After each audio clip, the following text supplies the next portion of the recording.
Hello, good morning, everybody, or good evening. How are we all doing today? It's Darren here from Watercolor Mentor, and just trying to get everything all kind of set up. Evening. How are we all doing today? It's Darren here. Oopsies, I just had the had the volume on my computer. But if you can hear me, okay, just let me know. Pop it. Just say hello in the chats, and I'm just going to go ahead and quickly get set up. Sorry for the slight delay. Today I was just getting everything, get all my paints set up, and took a little bit longer, but we're all ready to go now. So if you have any questions during the live, just please let me know, and I'll always get back to you as soon as I can. I check the chats pretty often. It's an interesting sort of reference picture that we've chosen today, and having a look at all the comments, I had a look at the comments from you guys in the actual event description, the discussions, and I've also looked just at some of the general messages people have sent me. I know this is a pretty complicated kind of reference, and it looks like there's a lot going on, but what I'm going to show you guys is essentially how to pick out little bits of detail in a scene like this, how to reduce it down and make it a lot more manageable. And you might think that a scene like this with so much in here, it's a bit stressful, there's a lot of stuff going on, but actually what it allows you to do is that it allows you to pick and choose what you want to include, what you don't want to include. So I'm going to go through my entire process, especially when you take any type of photograph, especially busy scenes like this. I guess the temptation is just to go through and try to replicate it exactly, and you get so bogged down with all the details. And with such a lovely scene like this with so many fruits and different colors, the temptation is there to draw every little thing in.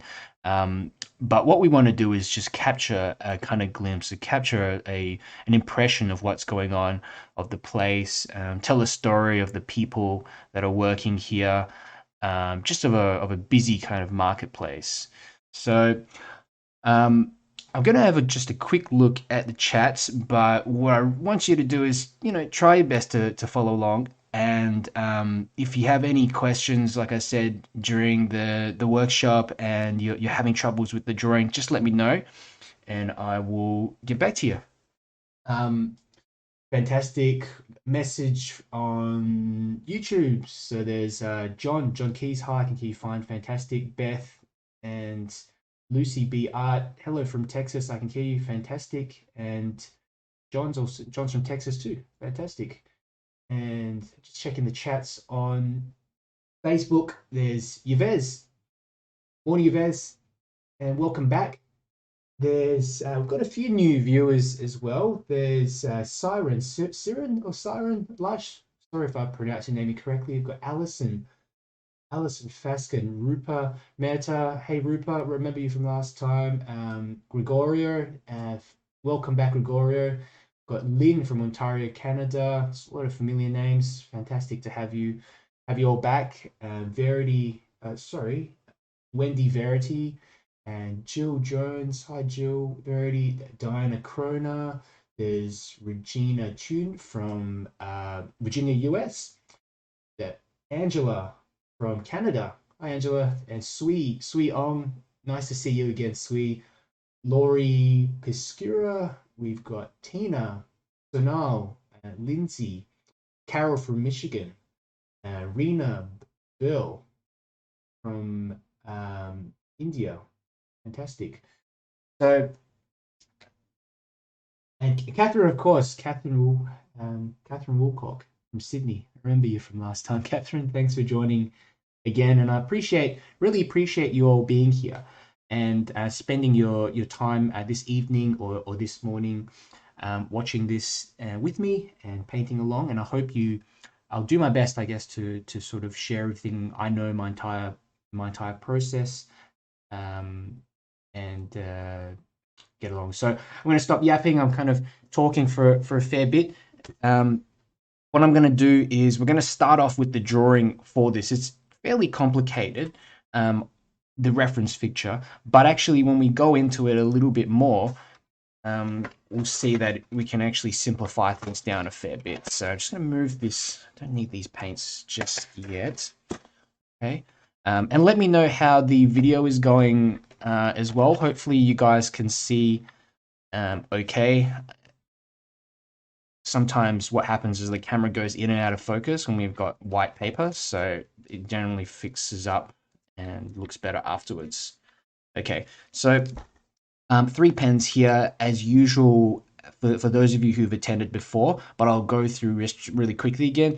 The most important thing is to use permanent waterproof liners. So these ones cost about $2 each. So you just get them from the local office supply store, and essentially they come in 3 different sizes. These Uniball pens, they have pigment liners as well, but these have a kind of ballpoint tip, and they have an ink reservoir here, which is liquid ink. So remember to use these that have the liquid ink. Don't use the stuff that has, ballpoint pens with the sort of stickier kind of ink in it.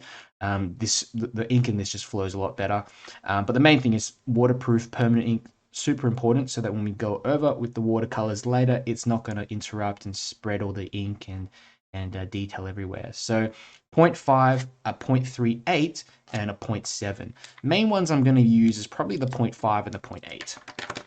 Okay, so what I'd like you to do, you can follow along to my sketch, but it's also a good idea to have the reference picture up in the corner. Now you can see it in the stream here in the top right, but it might be a little bit small for you because there's so much detail here. So what you can do is in the discussions of the event, you can pick it up, open it up there, and be able to actually open a larger version, stick it up on the side of the screen. That might help you out a little bit. Okay, so let's go ahead and get started with the drawing. And what we're going to do is, firstly, we're going to pop in a little bit of the horizon line. Okay, so I'm just checking which pen have I got here. This is the 0.5. So we're going to use the 0.5. So we'll start off around about here. Okay, just where I guess near to where the torsos of all these little figures are in the background. We just want to put a little line running across like this. Okay. Very quick line like that. And I'd say it's about a third of the way up the page. I've drawn that line a little bit too high, so it's more around here, a third of the way up the page. Notice if I make an error, miscalculating the height of things and stuff, just ignore it and continue on and just draw in that other location of where you think it might be. So it's going to make it a lot easier if you do it this way. Go over things over and over again. What happens is, you tend to emphasize little errors that you make. And, I always think when you make an error, just work with it. Don't panic. Don't think, rip it up, I'm going to try again. Just go with it. That's, it comes part and parcel when you're drawing straight onto the paper with a pen. And, you can actually use a pencil beforehand to do a little trace. You can trace it, or you can just do little outlines of the buildings with the pencil beforehand. But these days I tend to just go straight in with the pen. It works a lot. I just work a lot faster that way. So that's what we're going to do. And what we're going to start off with is, I remember I sort of mentioned last time, for those of you who are watching before, but I'll go through just really quickly again. We want to get objects that are in the front mainly before the stuff in the background. So when we look at this scene, we've got to ask ourselves, what's in the front? So what's in the foreground and what's overlapping? Because there's a lot of overlapping shapes. Even if you look at the fruits are overlapping with each other. There's ones kind of underneath, there's ones behind.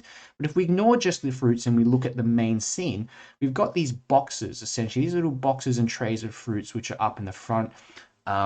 We've got some figures here, and we've got these kind of shades up the top. And I'm going to actually change these shades to make them more like umbrellas, because although it's a nice looking scene with a lot of this, obviously shades on top, I do feel like I want more of that sky in there, and it just obscures the sky a bit too much. I do want to get some more buildings in there, so I'm going to change it up. And that's one of the, I guess, things that you can do that, with, painting, with drawing. You don't have to work with exactly what you have here. You can change it up. You can change the composition to something that's more pleasing on the eye, something that tells your personal story, I guess the story that you want to tell, in this particular scene. And for me, I want some sky in here. I want a bit of blue in here to contrast, especially with the fruits. There's a lot of warm colors in here. So I think just by having this big shade on top, that's just going to be a bit too much. So I'll show you how we'll do that. Okay. Just having a look if there's any questions before I continue again. And I think we're all good to continue.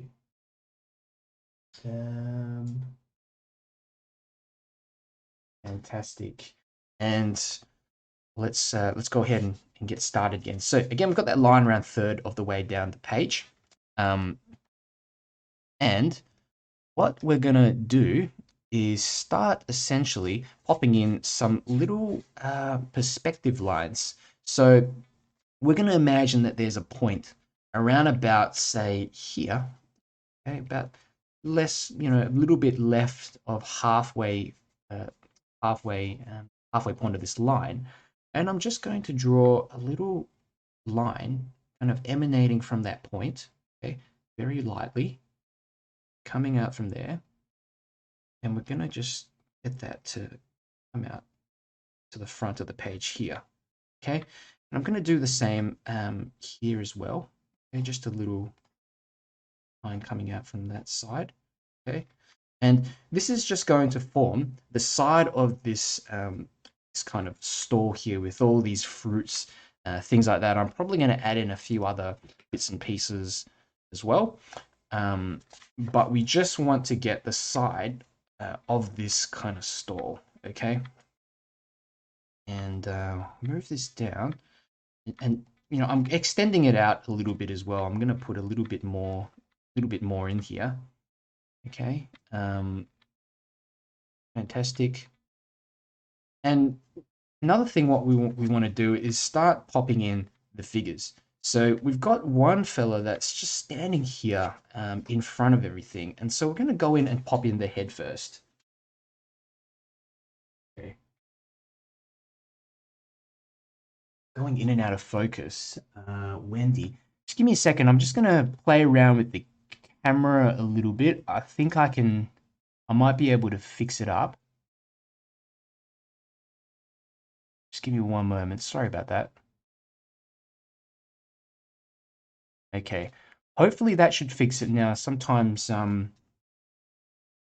yeah, hopefully that should fix it up. Sorry about that. I had the autofocus on and it struggles when there's not much on the paper. So I think that should work a bit better now. Wendy, thank you for letting me know. So we'll get on to this figure now. And this figure is not exactly in the foreground.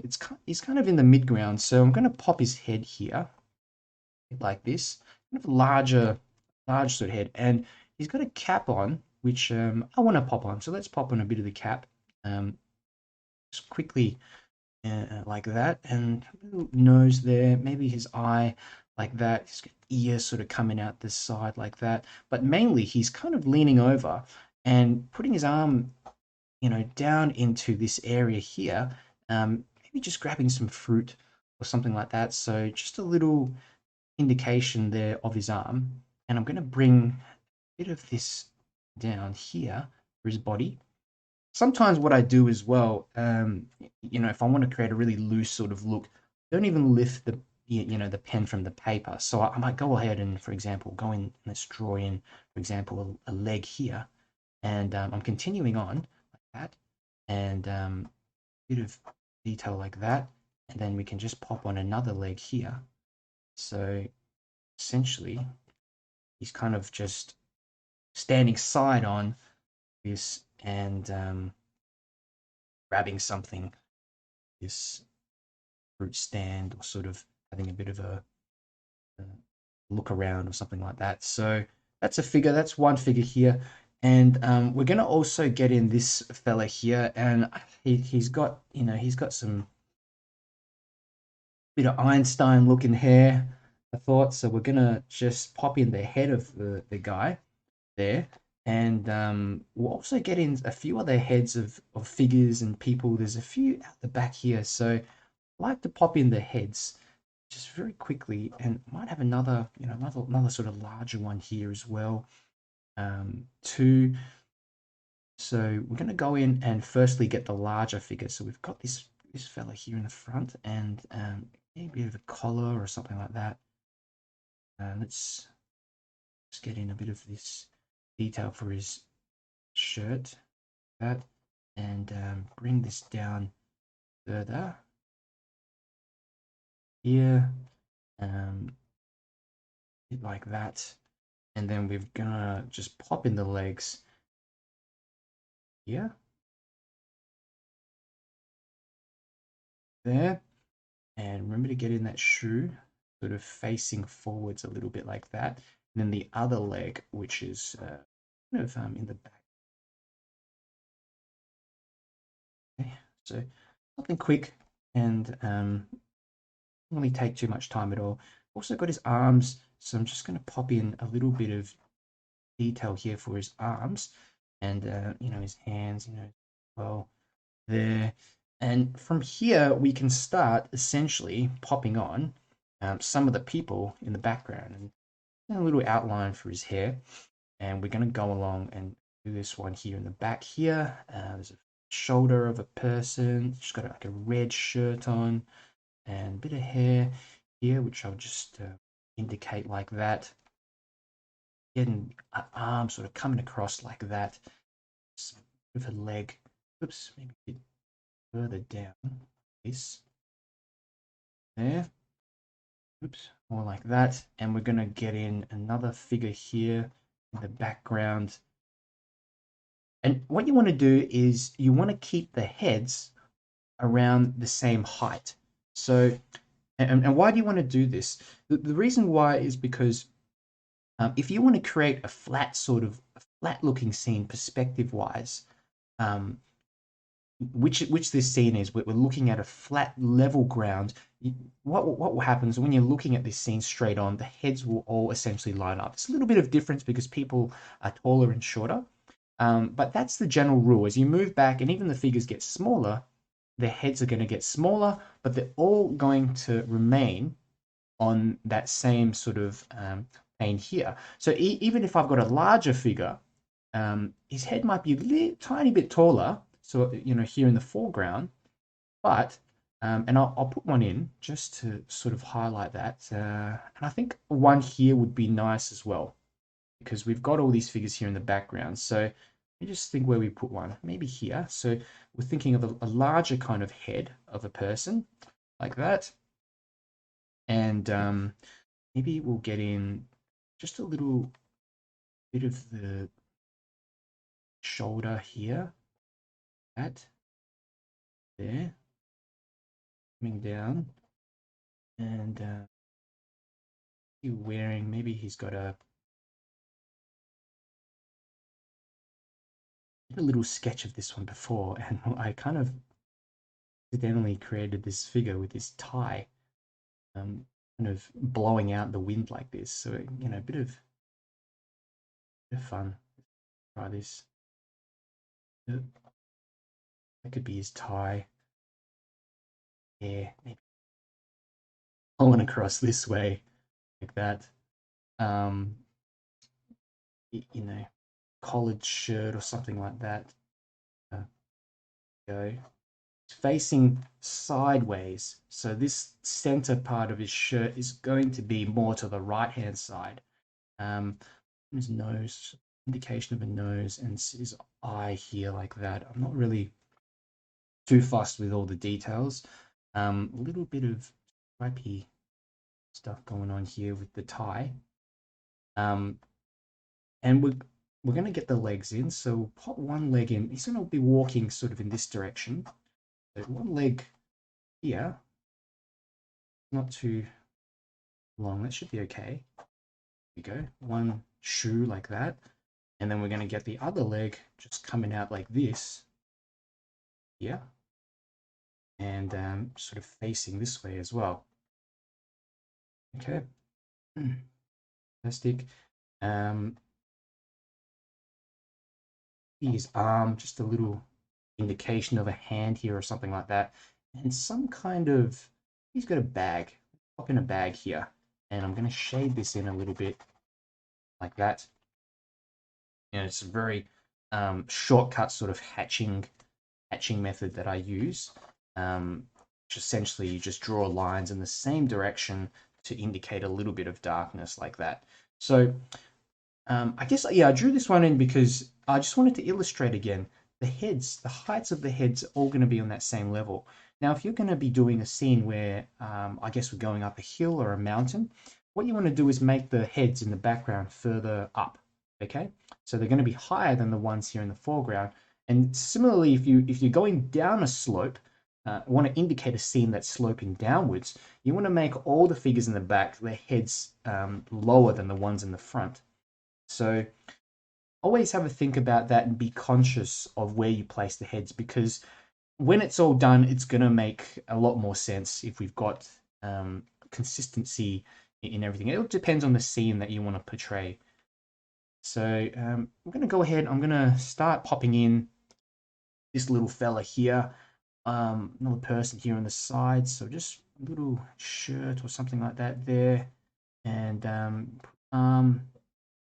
like that. And, let's get in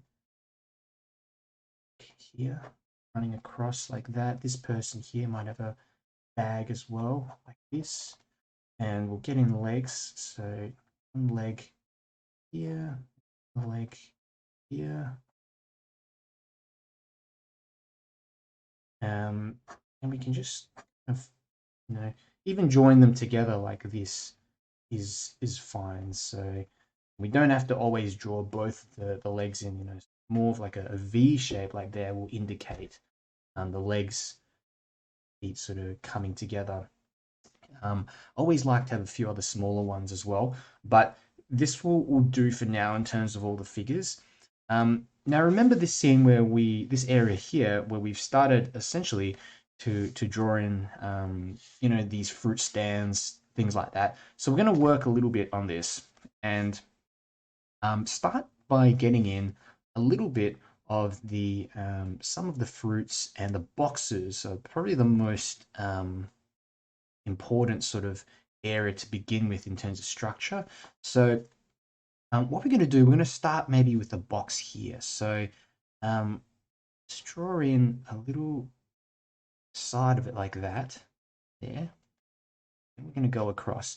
And the interesting thing about this part is that we've got just so many overlapping bits and pieces in here that the only way that you can do this is by drawing in the boxes and then sort of getting the fruits to overlap. And use the fruits as a general reference. You don't need to draw exactly what's there. Just have a bit of fun and play around. The thing though is just to make sure that you've got some variation in the fruits and the shapes that you draw. So don't draw all of them exactly the same, but look at them more as very just simple shapes. So really what we got here is just circles, ovals, and you can add a bit of texture, a few little dots and things to some of them if you want as well. And then we can just go across and start putting in some little ones here. Remember, the fruits that are further away, they're going to be smaller. Okay, this could be, who knows, it could be some potatoes or something like that. So another box here that I'm going to carry down, and overlapping shapes too. So I'm going to actually swap to the 0.7 liner so that I can just go in front. And it does help as well if you do this before. So if I go, for example, here, and add in a few other sort of shapes and things like that, these could be, who knows, potatoes or things in here, like that. And then we put in the side of the box here. You'll notice that it just overlaps a lot better and you can't see that edge of the box.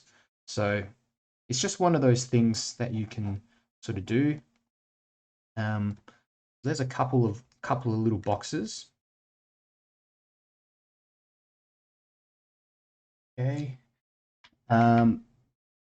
Fantastic. And I'm really being quite wary as well to make sure that I'm changing up some of these shapes. So, I tend to stick with shapes, certain shapes. If I'm drawing little circles and things like that for these grapes, I tend to draw the same ones, but you kind of got to mix it up every now and then and add something different in as you go. So there's all kinds of things here. You could even just, example, get some oval looking shapes, or you can get some, longer kind of looking shapes like that. They could indicate other types of vegetables and things. So put them on at different angles as well and get them to overlap with one another. I find that helps to create a little bit more interest. Okay, things going behind, shapes going behind other shapes, and that sort of thing. Okay, and it's not. I'm not even thinking of these shapes as fruit or anything. I'm just thinking of them as, we've got a longer sort of cube shape. We've got a circle. So just thinking of circles and things overlapping with each other. We've also got little signs here as well. So we can put in, just some of this stuff, little bits and pieces. And we've also got here, I think these are strawberries. So we can just sort of have a bit of a play around and draw some of these in with shapes. Just fruit, something here, something underneath there. Okay, great. Let's have a look what we want to put here in the foreground. I think what we'll do is get some like bits of bread, some bits or something like that. Again, just overlapping with some of these, what have you. Just maybe get one coming up like that, another one coming to the side there, and getting them to overlap with each other as well, like what I'm doing. Some going behind, like this, keeps things a lot more interesting. Okay, and the side of the box here as well, that's coming down like that. And around about here, I'm just going to get one going out of the scene, a little bit like that. Get these little sides of the bread, just indicate more that they are little gets that. Great. And what else have we got? So, we've got boxes that are just overlapping. We've got more boxes here in the background. So I'm going to pop on this larger one here. Because we've done these bigger baguette sort of shapes, we now don't have to cut over them. So we just work around them, leave them in, but don't cut over the top of them. Just like that. And, the box sort of goes all the way across to here. There's also signs, little sign here. I think it says, what does it say? It says Clementine, the Mandarin, I think. So we're just going to go and pop in some of these circles. So we're just adding circles like this, and then getting other ones to overlap on top like this. We can start with these big ones, then underneath we'll do some semicircles underneath like this to show that there's a bit of overlap. Okay, so a larger one there, and underneath there's another one that's kind of squished like that. Overlapping shapes like this. Okay, just think of them as circles, little circles that they don't have to be perfectly circular as well. You can have some that are funny shaped and things. As fruits, they don't always come perfectly circular. So that's that one there, and we're going to continue along. Okay. And is we've just got more fruits and things, and just might get some more kind of these sort of oblong shapes running in a few different directions. They could be potatoes, they could be anything really. Okay. But we're just looking at shapes. Have some fun drawing these shapes. It's almost like abstract art. So go nuts. Okay. And what we're doing, we're just going to bring this up now. If you look at where some of the heads of these figures are, we've got this shopkeeper sort of looking in at over kind of around this side. Head again is slightly above this figure here. So just going closer, maybe around here. So I'm just going to pop him in, add the head in like that. Okay, just a little bit higher because he's obviously standing on some sort of platform, and I'm going to get him to sort of look forward, kind of like this, and we'll pop on a bit of a apron or something like that. Arm kind of coming out there, and there. Oops. What do with that? And again, just some bits and pieces of things here overlapping with him. So standing up on the side there like that. And let's have a look here. Just having a look, what else do we want to sort of add up the top? And again, just more of these shapes, bits and pieces. And because all of these fruit, they look so similar, what's going to make them stick out is when we go in and add in some color there. So it's going to, you know, indicate that they're tomatoes or potatoes or oranges and stuff like that. So let's pop on a little sign here. Well, pop on $1, something like that. And again, let's just keep working on some of these other shapes and bits and pieces.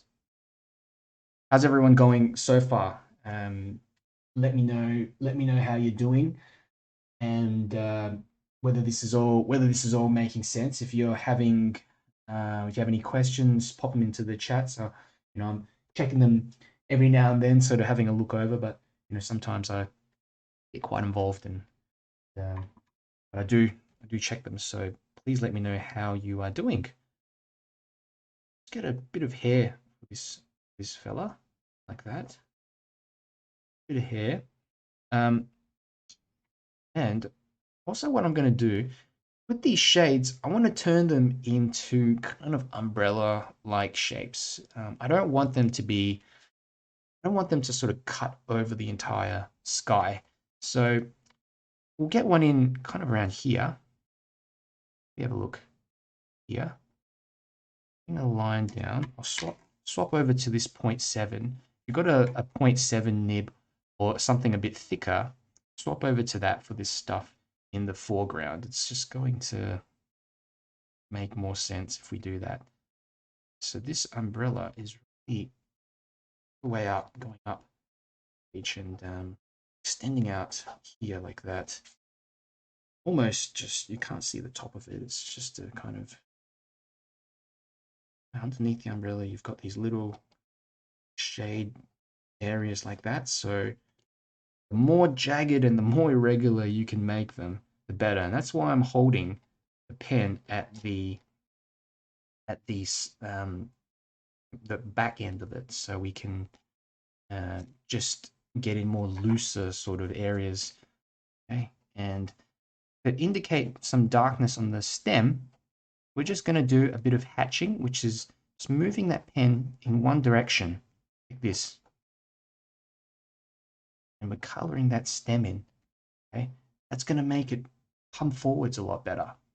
Okay, now what we're going to do is, again, we're going to start off and we're going to work over the umbrellas in the background. Okay. Just a comment from Siren Lush. I had to switch over to YouTube because stream quality is so much better than Facebook. Trying not to think about my proportion mistakes and just to do it. Yeah. Yeah, with the stream, they're supposed to be around the same quality, but I'm glad that it's working a little bit better for you in YouTube. I stream to both at the same time, and sometimes that can cause some quality issues here and there. But I find that afterwards it plays back fine. But yeah, definitely with the proportion issues, it's something that comes with more experience. And when you go out and if you actually sketch on site and just practice more, you'll get an idea of how large and how small people should be. It's classic sort of thing I used to do where I would draw someone in the background, but they'd be just gigantic compared to someone in the foreground. So I think a really good exercise to do is if you've got a bit of spare paper or something, just when even a 5-minute exercise, just start drawing figures on here. Just draw the horizon line, draw a few smaller figures and some larger figures in the background. You can have scenes where the heads are going up in the background to increase, make it look like they're walking up a hill, all in the same line to indicate a sort of flat scene. And the more you practice this, the easier it becomes, and you just after a while instinctively know how to place the figures around about the right size. And it does get a bit more technical than that, but when we're doing these fun little sporadic sketches, I don't want to be measuring the exact proportions of a person. As long as it looks more or less correct and in the right place, I'm happy with that. In fact, I find that strangely enough, some inconsistencies and some I guess variations, even with the perspective when it's not when it's just a little bit off, it can actually add to the painting and illustration, actually draw the eye to certain places and make things look more interesting, a bit quirky. So as much as I really think it's super important getting the proportions right. It's as long as you're within a certain margin of accuracy, that's all you need to worry about. So um, I'm also thinking I might pop in another person here. It's getting quite busy, this scene. So I think I'll pop in another person here, just something a little bit different. Okay. And question from Marie Maxwell. Can I watch this again? Yep, you can watch it again. It's all available. It's pretty much all available and recorded afterwards. So yeah, if I know for some of you guys, it's pretty late at night or what have you. So you can always yeah, after I end the stream, it's going to be there. But if you have questions here, that's why I'm here live, so that if you need anything, or if you have even general questions about the materials I'm using, some of the painting techniques that we'll go through afterwards, you can ask me right here and I can get back to you. So um, do let me know, and I'll always do my best to answer. And I'm just going to outline, get a little bit of the stem of this umbrella in this. Only a bit more detail of the umbrella stem like that. There. And what was it? I don't know what I was doing now. I was trying to get a figure here. So let's pop in the head color. Maybe they're sort of standing here. Oops. And this, yeah. Now that kind of looks like they're talking. So I didn't really anticipate that, but I think they're kind of talking now in front of the market stall. So funny how you add a figure in, and suddenly the story changes from a fella trying to reach over to buy something, and now he's talking. Okay. Florence Chung has a question. What's the name of the sketchbook that you're using? So this is a sketchbook, a sample sketchbook that I was sent for free over from 𝗬𝗙𝗓𝗓 Labs. So they call it the perfect sketchbook. Honestly, you if you've got 100% cotton watercolor paper with medium to rough texture, it's exactly the same. So whatever works out the cheapest for you in your particular area, because I know for some students, certain brands are just more available in your country. Don't go out of the way to buy some, you know, specific brand of paper, of cotton watercolor paper, if you've got something available in your country, you know, of similar specifications. Because I've tried almost every, you know, 100% cotton watercolor paper out there, and I'd say that there are more similarities than there are differences. Same thing goes for watercolor paints. If you're using an artist grade watercolor paint, they're definitely more similar than they are different. All the manufacturers, they essentially use certain minerals and mineral compounds for each of their paints, and you can see them listed on the back. They just come by like a code that's PB1156 or something like that. So don't get too bogged down with specific brands. But the most important thing is you're using quality materials, and for these sort of drawings, you're using 100% cotton watercolor paper if you're doing a bit of the watercoloring afterwards, and you're using artist grade watercolor paints. I find with the brushes you can get away with using a more affordable sort of set. And when I say affordable as well, you know, artist grade watercolor paints, they can be affordable. And it all depends on how many you get. And a lot of people, they tend to, you know, you look at my palette, getting a bit sidetracked here. Look at my palette. I've got how many in there? There's 18 different colors in here. You only need 3. You only need your primary colors. So always try to stick with getting the best quality materials that you can, and you'll be fine. A question from Nolan Martinez: do you prefer cold press paper over hot press? Yeah, interesting question, Nolan. It's more of a preference these days that I use cold press paper, and the reason why is because when going over with the watercolor later, I find that when you're using cold press or rough paper, medium textured paper, whatever you call it, the washes just sink in a lot better, and you can add in other colors and you get these really nice wet on wet effects. Another thing is that the paper tends to dry a little bit flatter. The washes dry flat, so you get less kind of blooms, areas where the water will pool in places and gather. Because when you've got smooth paper or hot press paper, what happens is the paint and the water tends to sit on top and it doesn't absorb just as well. But with that said, it also has its own appeal. It has its own kind of look to it when it dries. And I do use hot press paper as well, mainly for portraiture, because portraiture, and I don't really do much florals. In fact, I've probably done a couple in my life. I'm not the best at them. I'm trying to get better at them. But I know a lot of people use them for florals and also for very detailed pieces where you essentially don't want any wash to spread around, and the colors do appear a little bit more vibrant on hot press. But for landscapes, you know, I reckon stick with cold press paper. You can never go wrong with that. Uh, Fantastic question from Carol. Carol, question for Florence. Oh, I think someone's. Oh, I've already answered that question, Carol. So yeah, this is the Etcher Perfect. It's called the Etcher Perfect Sketchbook. I haven't added it's probably a link. I did a review of this on my YouTube channel. You can have a look at that. I've also demonstrated a few watercolor paintings on this and just gone through, compared it to some of the other sketchbooks that are out there. So you can have a look if you want.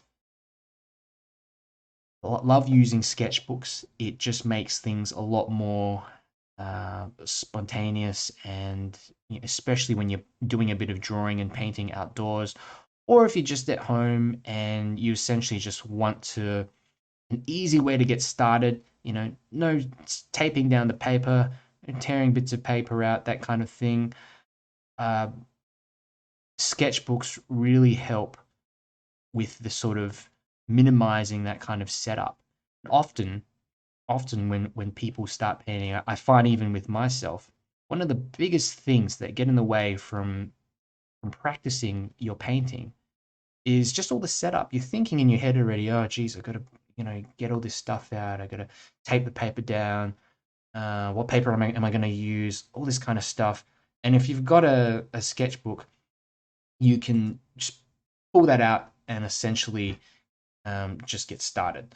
So another thing you can do is that you don't even need to buy a sketchbook. You can get yourself some cotton watercolor paper, tear it down into landscape size proportions like this, and you can stitch the bits of paper together. You can staple them. You can get them binded if you go to your local office supply store and just bind it. Usually costs a few dollars for them to put a binding through the center of it. It's a lot cheaper than going out there and actually buying a sketchbook if you've got some budget limitations, that kind of thing. Exactly the same. In fact, I'm trying to make some sketchbooks myself these days and seeing how it goes. Got a bit of time here in Melbourne. I think we're going to be in lockdown for a fair bit over here, so we'll see how we go. Now, let's get back to the get back to the drawing now, and I'm going to pop on, just add on the arm of this here, and pop on, put some bit of hair there, and feet here at the bottom as well. And again, we're just going to draw some more little shapes going around the background. These can be like fruits and veg, all kinds of things here. Just sort of piling up. It doesn't have to be anything in particular. Another thing I want to pop up the front here is just a little bit just scale. So, often you see in the markets these scales, and I haven't actually got a reference for this somewhere, but you can just follow along with me. So often it's very hard to find a reference picture that has everything that you want in there, all in the right places. It's impossible. So, often you got to look up and have multiple reference pictures, and you might think, oh, I like that scale, I like that building, or I like these fruits or something like that. We could, for example, I'm going to put some bananas in here, make them larger, and that's what I've done with this. Just a little scale here that I'm going to just indicate, and those little essentially the scales that they use to weigh the vegetables and things like that. Very really says market. Okay, fantastic. A couple of questions here from Grace Mizuki and Marie Maxwell. So what pen are you using and what size is it? So the pen that I'm using, it's a Uniball pen, so it's a waterproof and a liquid ink based ballpoint pen. This is just the brand that I use. If you go to your local office supply store, they'll have something similar to that. Just make sure that it's waterproof and the ink is a liquid ink. It usually costs you a few dollars. This is a 0.7 nib that I'm using at the moment. I've also got a 0.5 nib here. So 0.5 millimeters, 0.7 millimeters. The 0.7 is just a little bit thicker so that when you draw, the line just comes out a little more pronounced. So that's why I'm using two of them. So that when I'm drawing shapes that are more in the front, I'll use this nib, the 0.7, to make it just look more pronounced and pop forward a bit more. Whereas if you've got things in the background, I tend to use a slightly smaller nib, and that's just going to push that shape further back.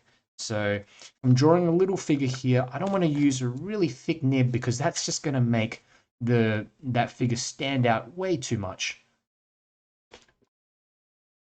I hope that answered your question.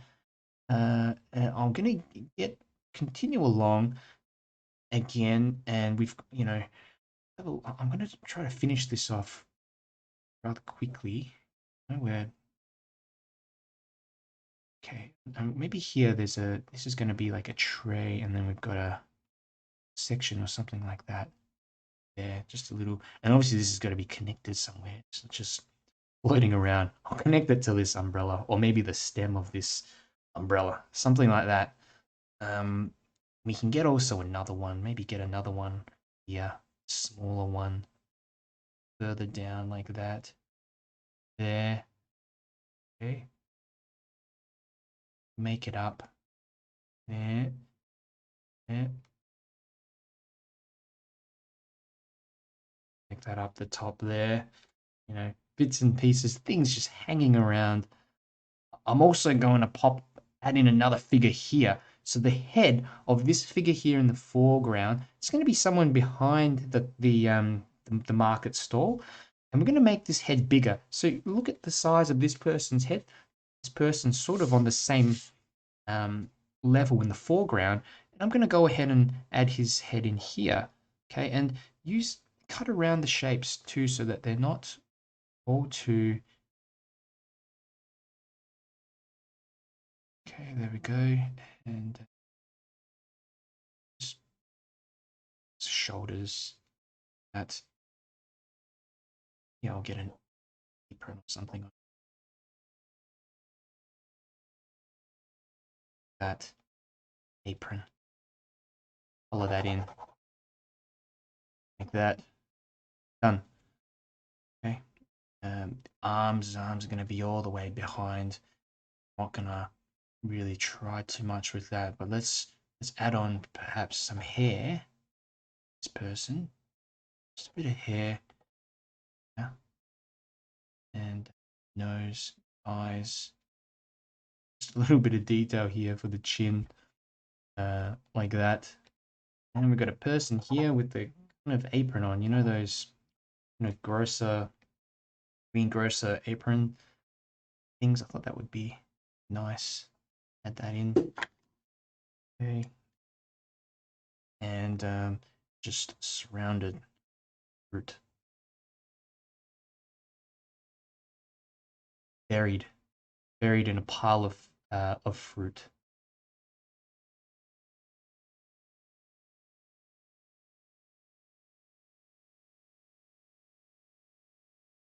Here we go. Lots of oranges.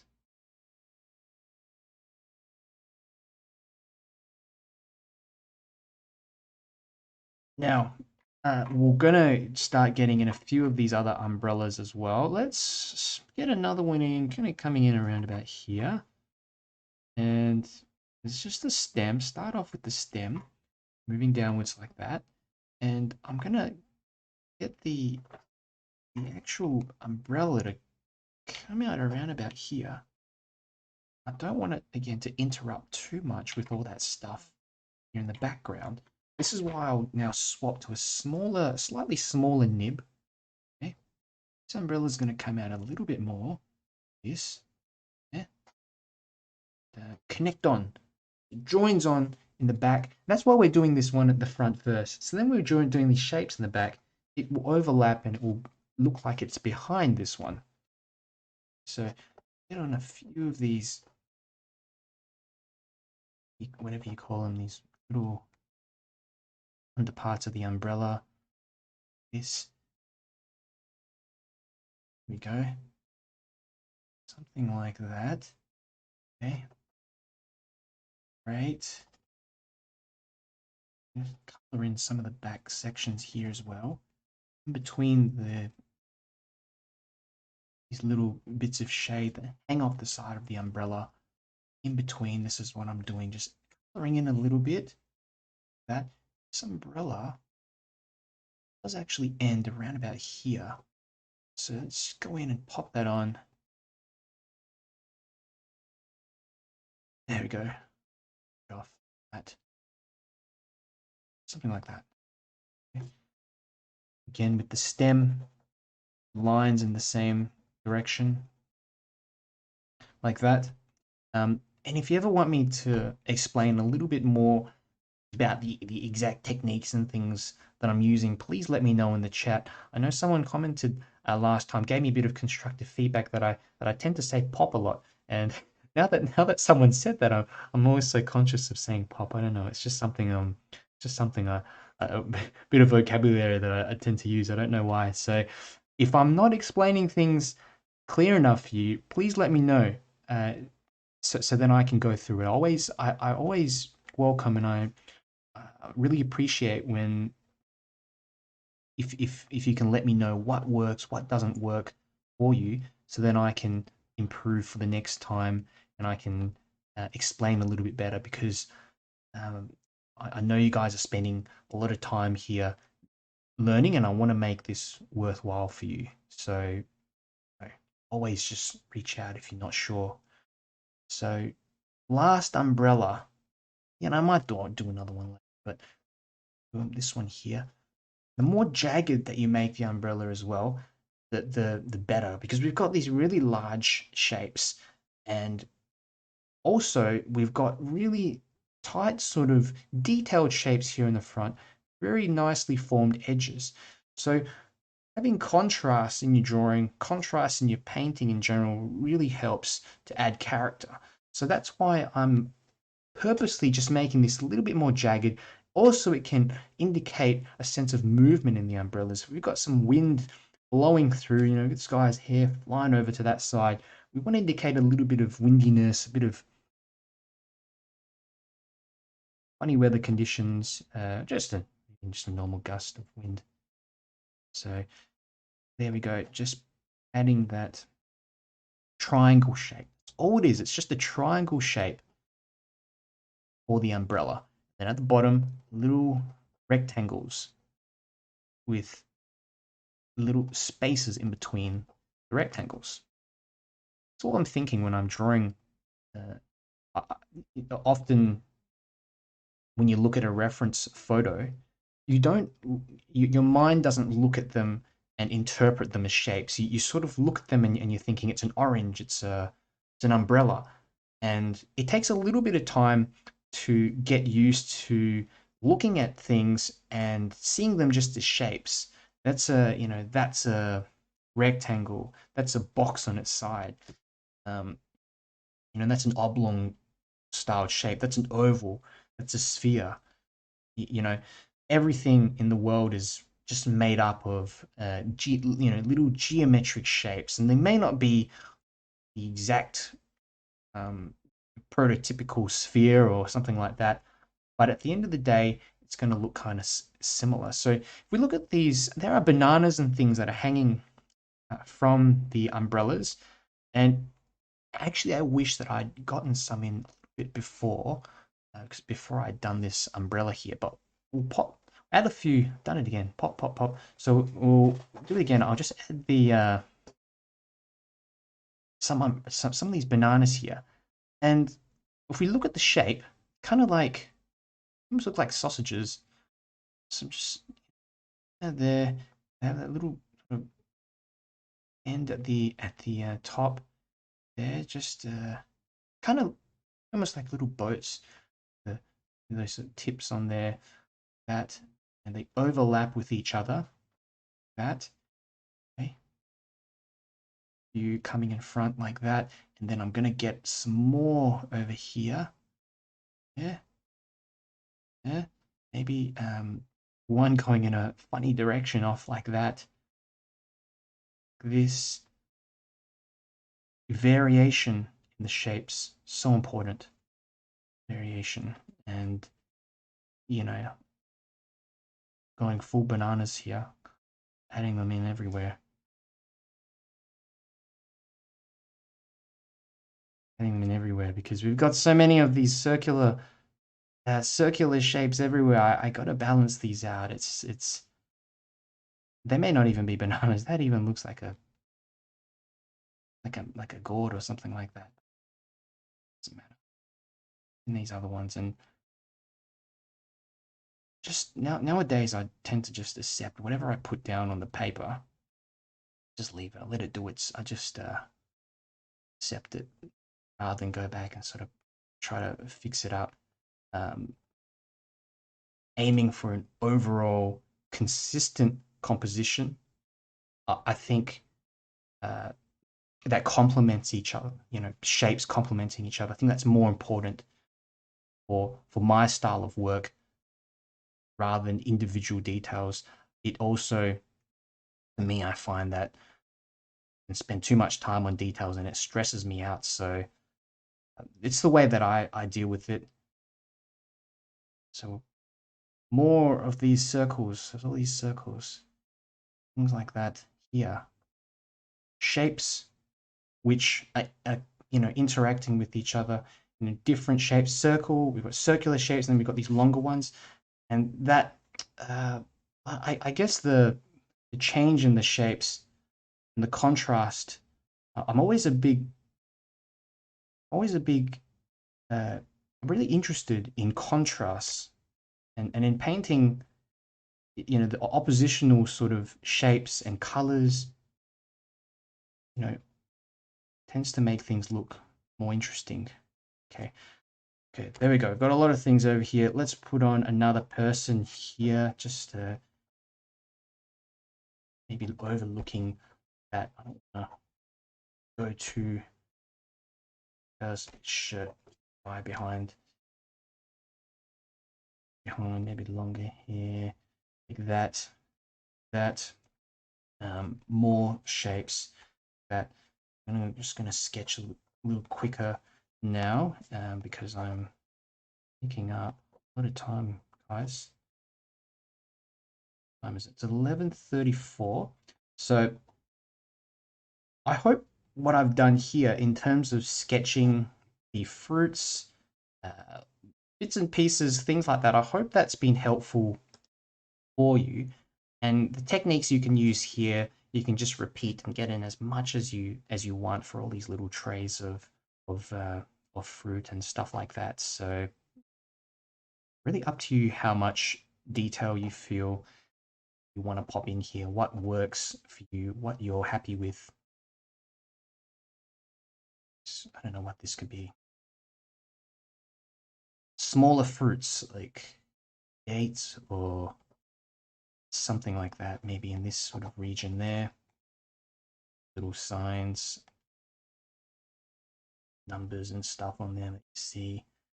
As you move backwards, you find there's not as much detail that you need to put in. And, I'm adding a few other figures here in the background, walking through.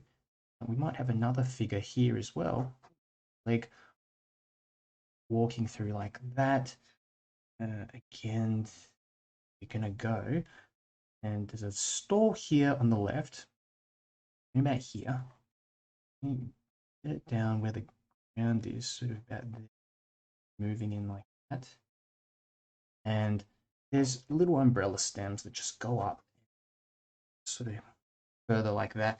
But I think what we'll start doing is getting in some of these buildings and going from there. So this building here, we're just going to reduce it down to a pretty simple shape. We're just going to it's going to look like just a box on its side. So if we start here first, let's get in rectangular shape.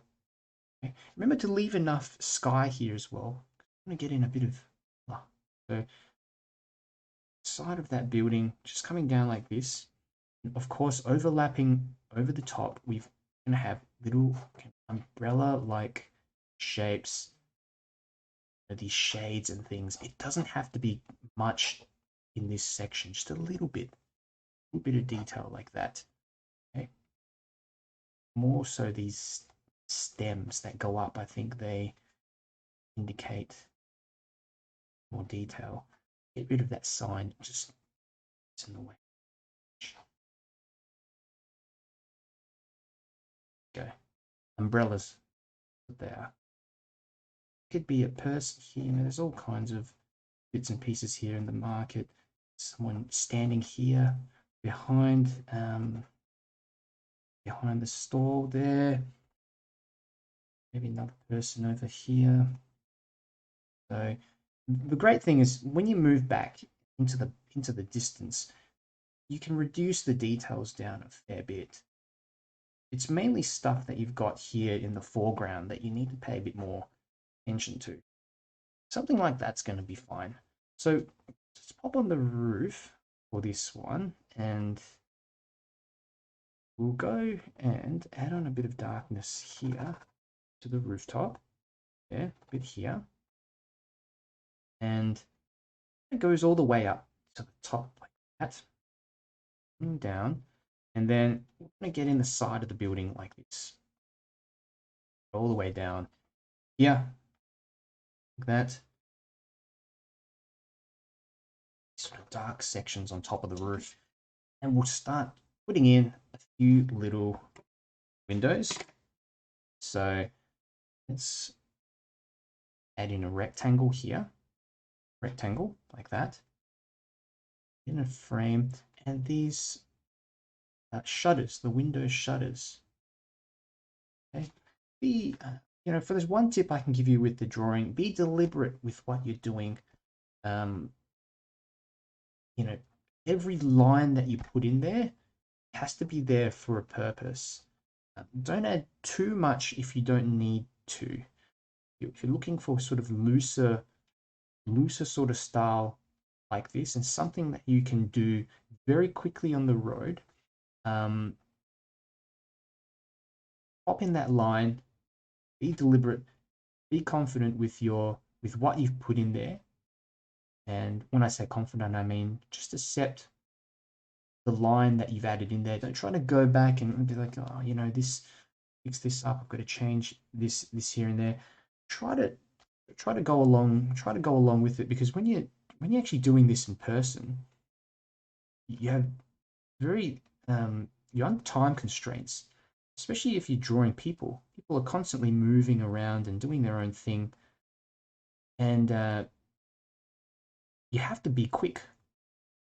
So this trains you to quickly recognize shapes, quickly add them in, continue on. So there we go. We've got some windows, a few little bits and pieces like that. I think that's okay. That's enough. Now, looking at the composition, we've got all this detail here in the foreground. Just bring these little bits down like that to indicate the side of the shop here. We've got all this detail here in the front, but there's just a section here that's completely empty. So what I'm going to do, I'm going to make up some buildings. We're going to make things up and create extra detail in here that's not really there in the reference. And, I do think I might put in also another umbrella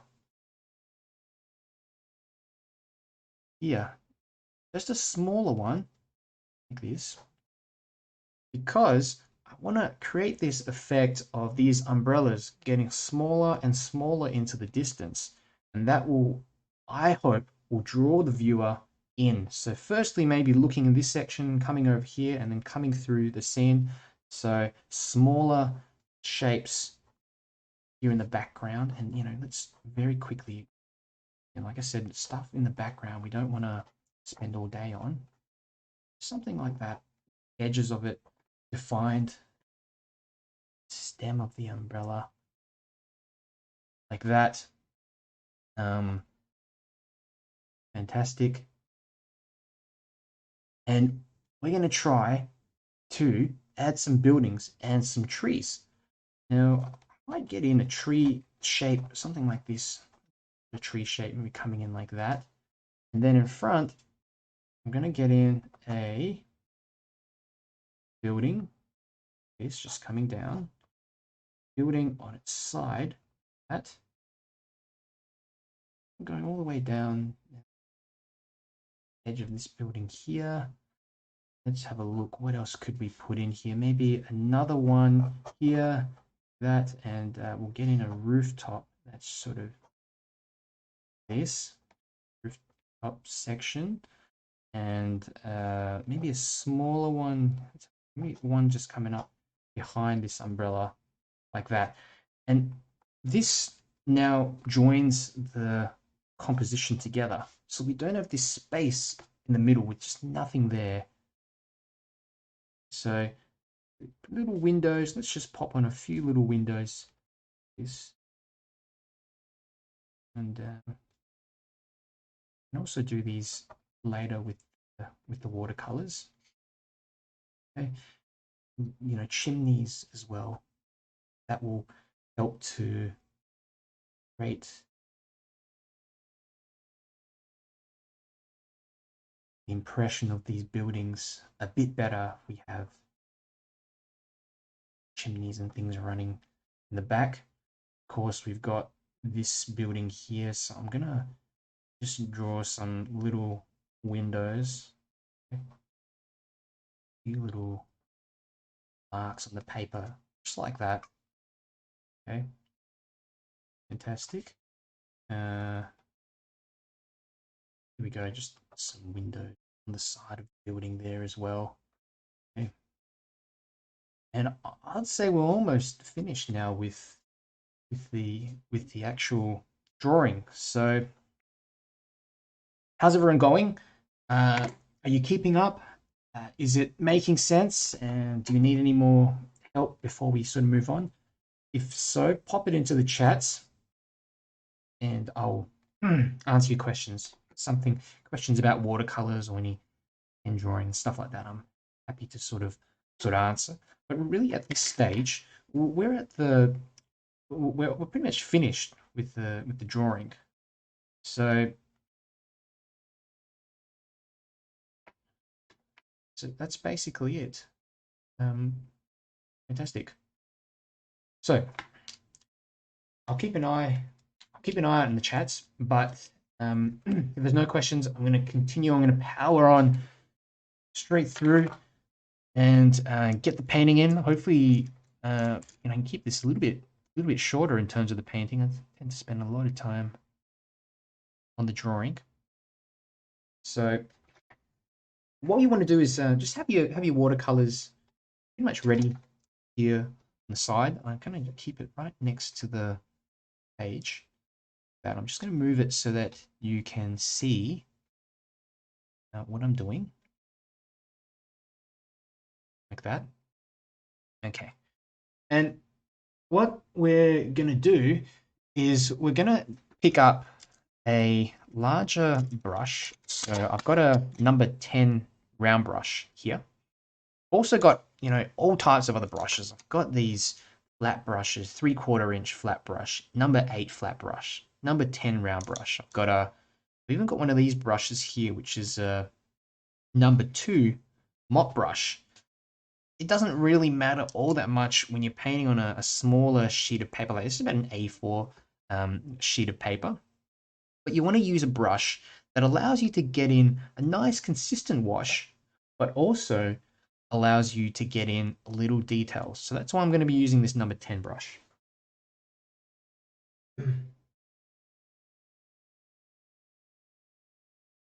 Okay. There's a question from Diana. Do we need the pen to dry? So normally the ink that I'm using here, this dries really quickly. It dries within 10 seconds of actually putting it on. To test, just I guess you can just rub an area with your finger, or get a little bit of water on your brush and just put the water on the ink, and it shouldn't run. If you're using permanent ink, it normally dries very, very quickly.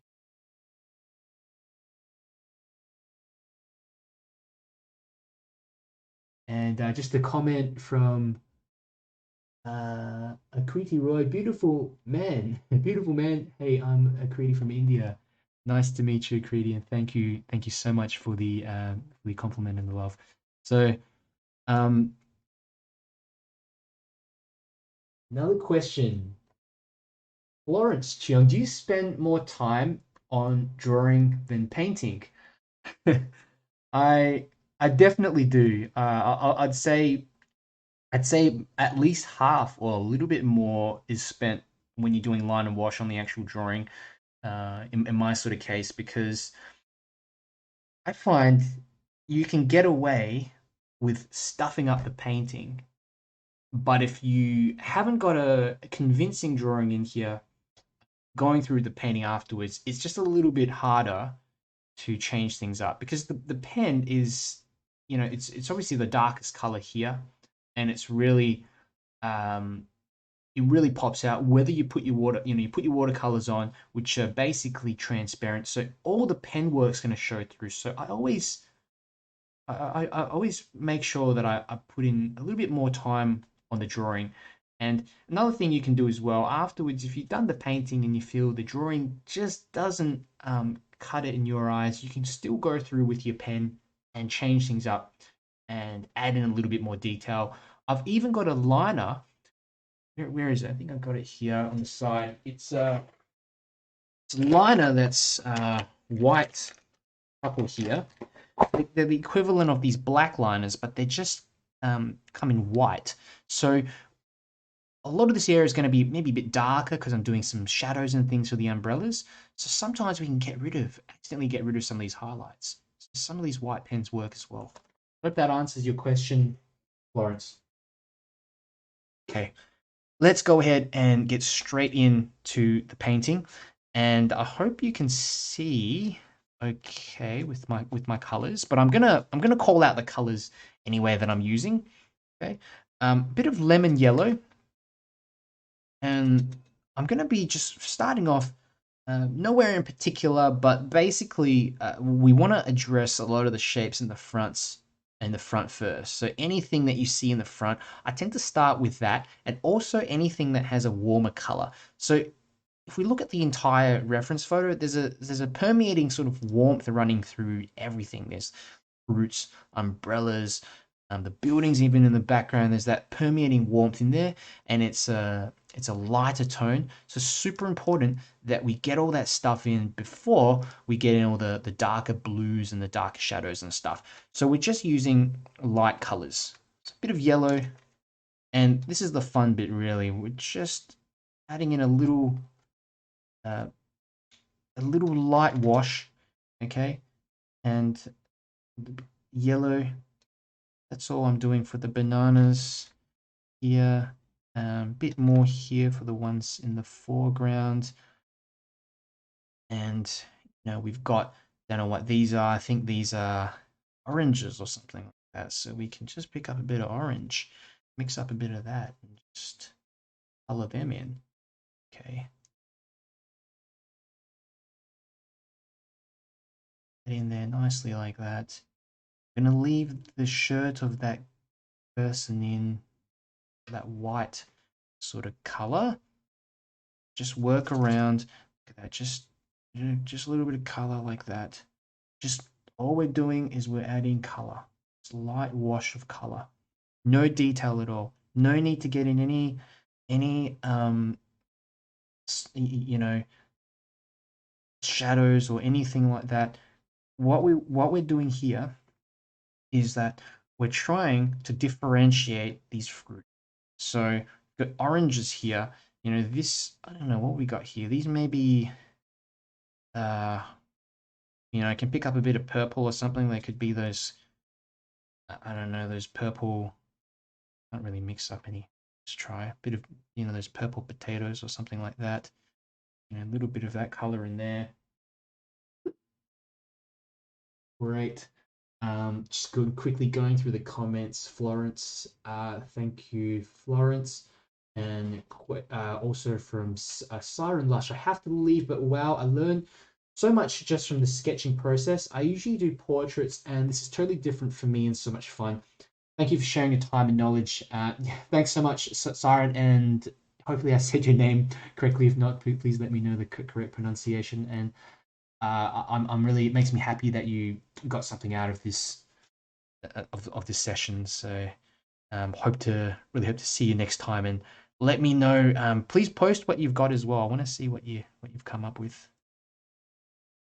So let's go in. Let's pop in a bit of pink here and a bit of blue so that we can get some little purple bits in here.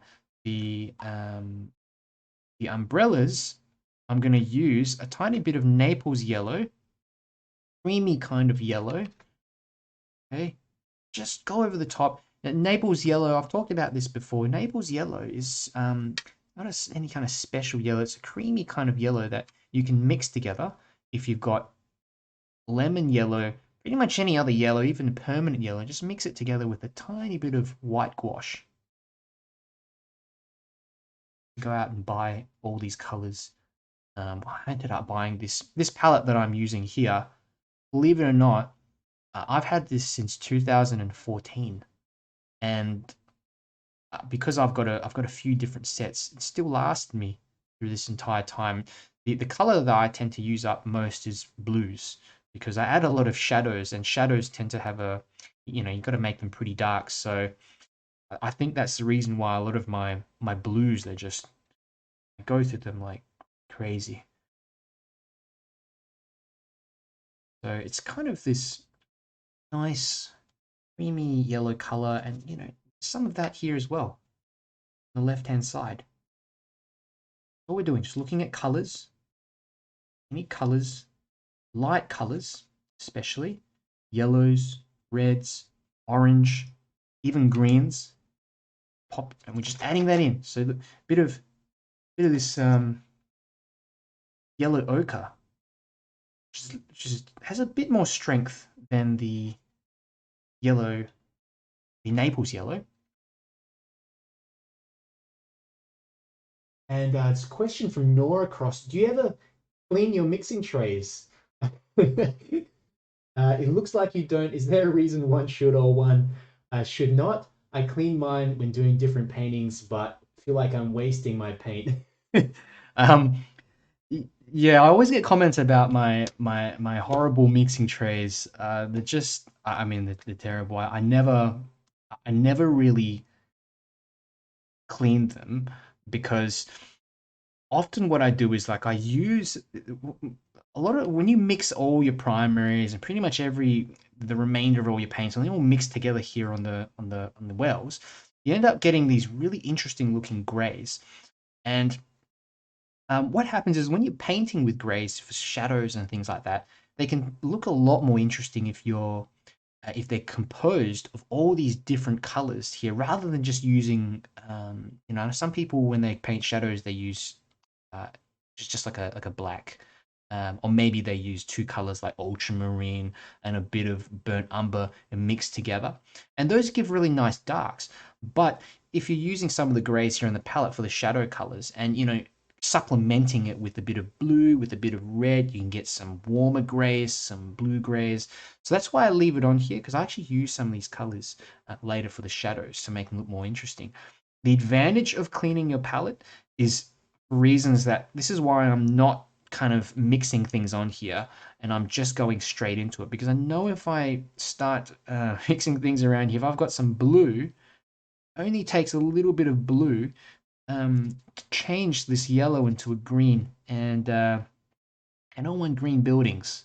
So if I think best practice, for a lot of people, if you want color accuracy with everything, cleaning your palettes a fantastic idea. Um, I also paint straight onto the paper because it creates more vibrancy. It allows the paint to mix on the paper rather than mixing on the palette. And when you mix too many paints on the palette, I find it can just turn a bit too muddy, muddy kind of colors. So, hope that answered your question, Nora. If not, let me know. Continuing on here, I think here in the background, I'm going to get in a little bit of, this is burnt sienna, which is a reddish kind of brown. Add that in there. And, you want things to mix and blend and join together nicely like that. Go around like this. Warm colors, that's all we're using, warm colors. Now, I've accidentally left this bit here in the front to dry. But we can go back into it, just re-wet this section. The baguettes here, let's put on a little bit of yellow ochre. That the yellows are really important for this one because they're going to contrast with the shadows I'll add on top afterwards.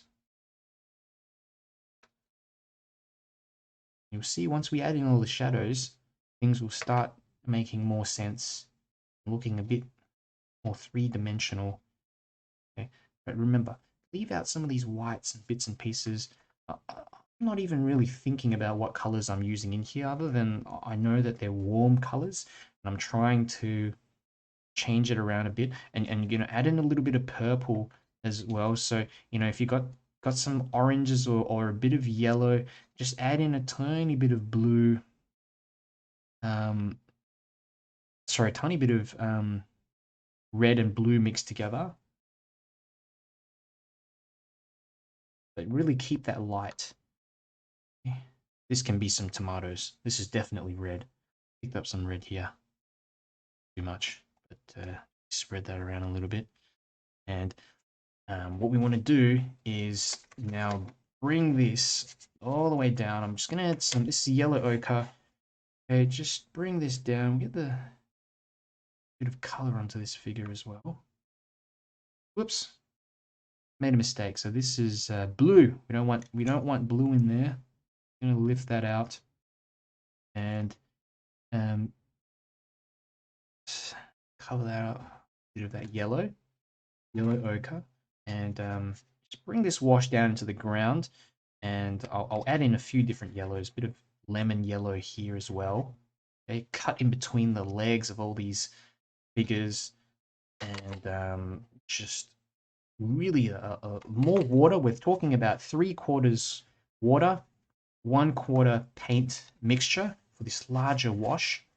We want it to be very sort of juicy, sort of mix of colors, joins on, okay, with the stall like that.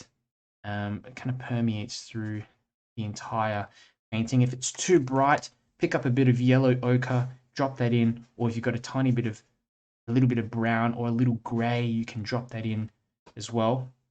Another thing I do, we've got all the grays that I was telling you about, all this stuff that's just mixed up on the palette here. So pick up a bit of that, and I'm just going to drop in some of it over here. We might drop in a little bit here, just a little bit in the foreground, darken a bit like this. Okay, kind of mix in. But I'm not going to worry too much because I do want to get in a sharper sort of shadow over the top later, this section. Okay, but I just wanted some variation in the tones so that it's not all completely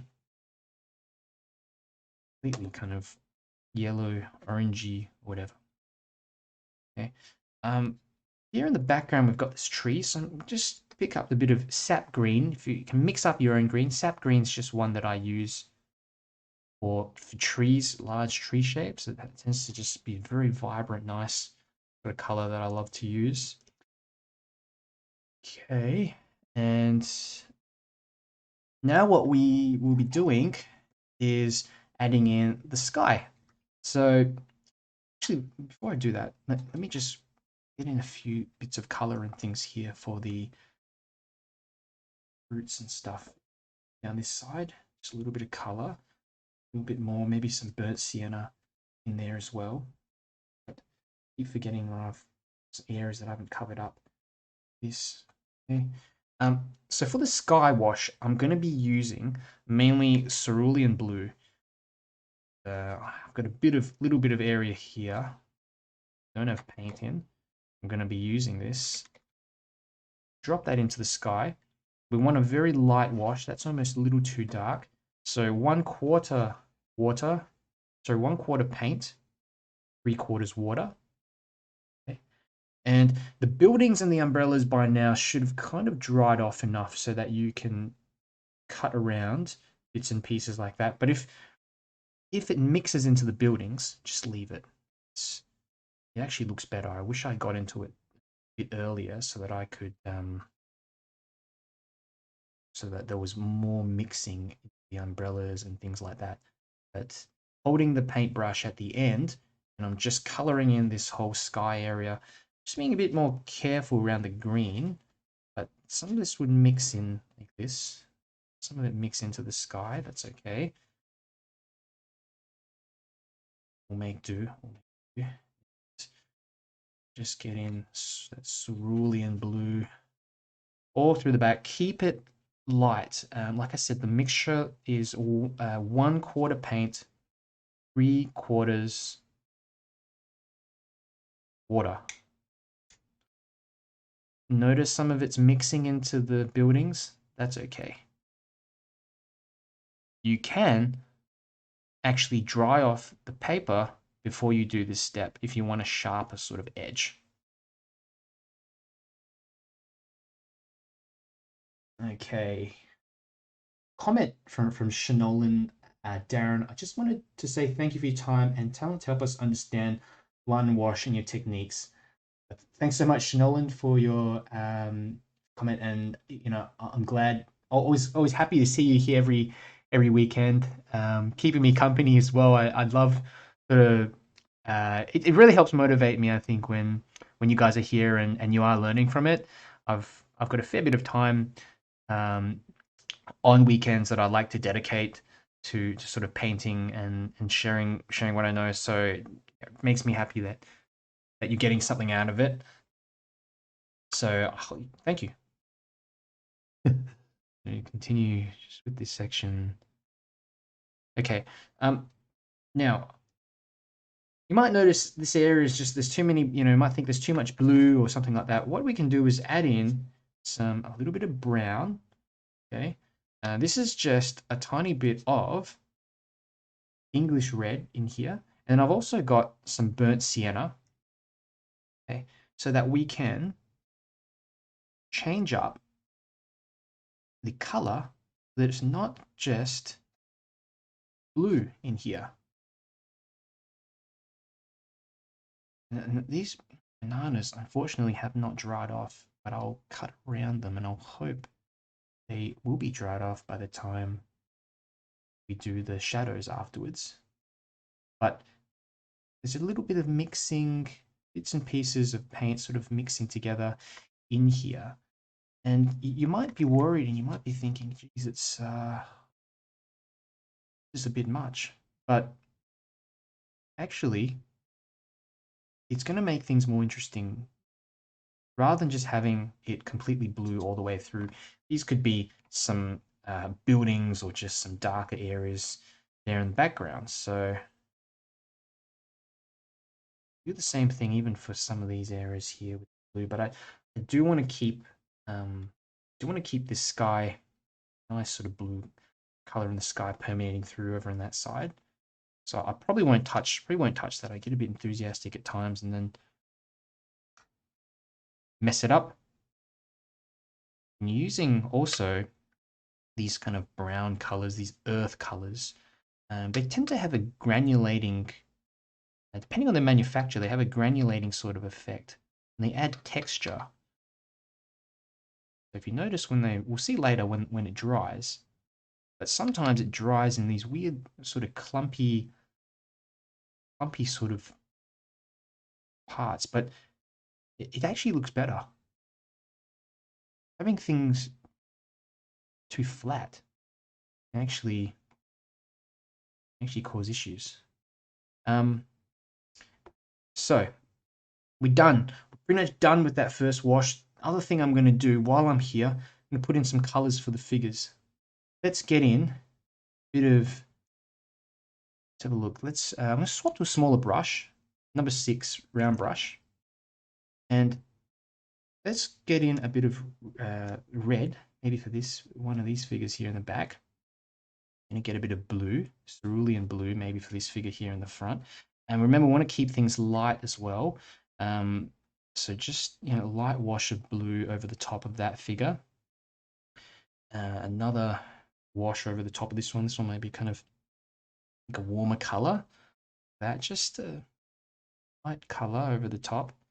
And then we've got this figure here, which I reckon I'll just go blue, just a cooler color over the top, because we've got all this warmth in the background. We've got all this yellow. So having some blues here is going to help contrast. So I love using this color scheme a lot as well for that reason. A bit of purple here, maybe for that person. Doesn't matter all that much. Just pop on a light wash color for everyone here in the background. These people in the marketplace here, maybe I'll add in a bit of brown or something for the shirt, like that. There. Put around the fruits. There we go. And let's have a look. Yeah, a little bit of red faces, and that helps. Is that a bit? A bit of red. You should change around the skin tones as well. You can pop in some little bit of a little bit of brown as well in here, a little bit of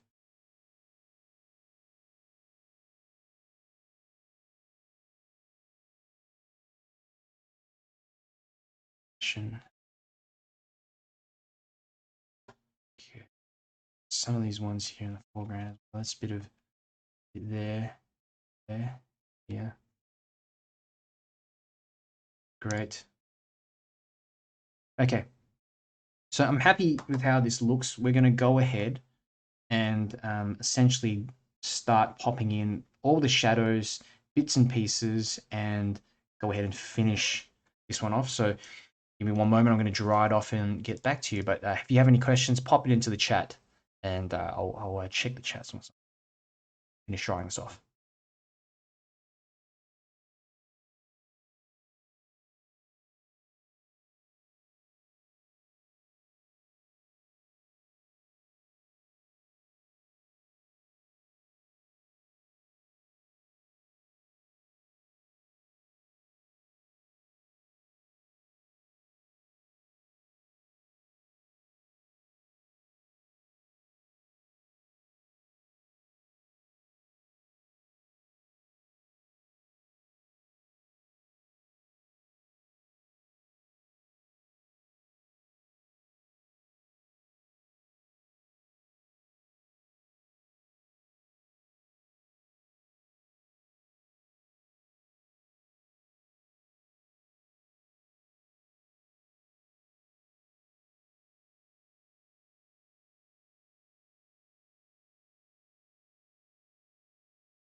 Okay, all dried off now, and I'm going to go straight into it. And what I've got here, I'm going to be using a number 8 round brush and a number 10 round brush. And we're going to mix up a whole bunch of gray colors. I've got some, a bit of blue here. We've got a bit of red. Quick question from 𝗪𝗘𝗙𝗦𝗦𝗘𝗦. What red did you use for the faces? So I used a little bit of pyrrole red, Permanent red works fine as well. If you've got carmine, you can use that too. And I mix that sometimes with a bit of burnt sienna, a bit of raw umber, so you can get different sort of skin complexions. You can also mix in a teeny bit of blue in there as well. So you really just have a play around. And there's a comment from Cindy Leah. This is my first time watching your tutorials and enjoying it very much. Thanks, Cindy. Do you use masking fluid? No, generally I don't use masking fluid, and it's not because I think anything badly of it, but it's more I just find it easier if I just do it straight away like this, and I can go back over with a pen, like a little white pen or a bit of white gouache to get those highlights back in. There are some certain subjects where basically a bit of masking fluid helps more. But for my particular style, I try not to. I really don't worry too much about that. So I'm just mixing up a bit of this purple, and we've got bits of grey that have left over on the palette. Okay, what we're looking for is a mixture of around 1/2 paint and 1/2 water. Okay, and mixing up different sort of colors, greys, bits of the purplish sort of color, that kind of thing. We're just wanting to get a lot of variation, but I'm more biased towards creating a bluish gray or a purple color because we've got all these yellows and things in here.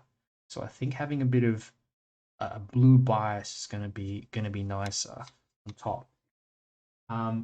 Joe Murphy, there's a comment from Joe. First time in watching, loving it. Many thanks. We'll have another attempt at painting this after. Fantastic, Joe, and great to have you here. And use this as I know for some of you this is probably your first time actually doing a line and wash drawing and painting and sort of put on the spot like this as well. Sometimes you go over, you learn what you need to learn from the first bit, maybe with the drawing, redo it, and it may look better the next time around, which is more familiar. And I've actually done this, a little sketch of this one last night, which I'll show you at the end of this video. If you want to hang around, I'll show you what it looks like. I think this one looks a little bit better. So it always, every time you do a scene, something always changes, and it's a great way to practice doing the same scene over and over again and learning where a particular light source is coming from, changing things up, trying to tell a different story the next time round. And 𝗪𝗙𝗙𝗢𝗡, Roy, just a comment. Darren, enjoyed watching you do this. Thank you so much for your time and teaching us this beautiful process. I've not completed it yet. Have to go right now. Bye. See you next time, 𝗪𝗙𝗙𝗢𝗡. Thanks for hanging around.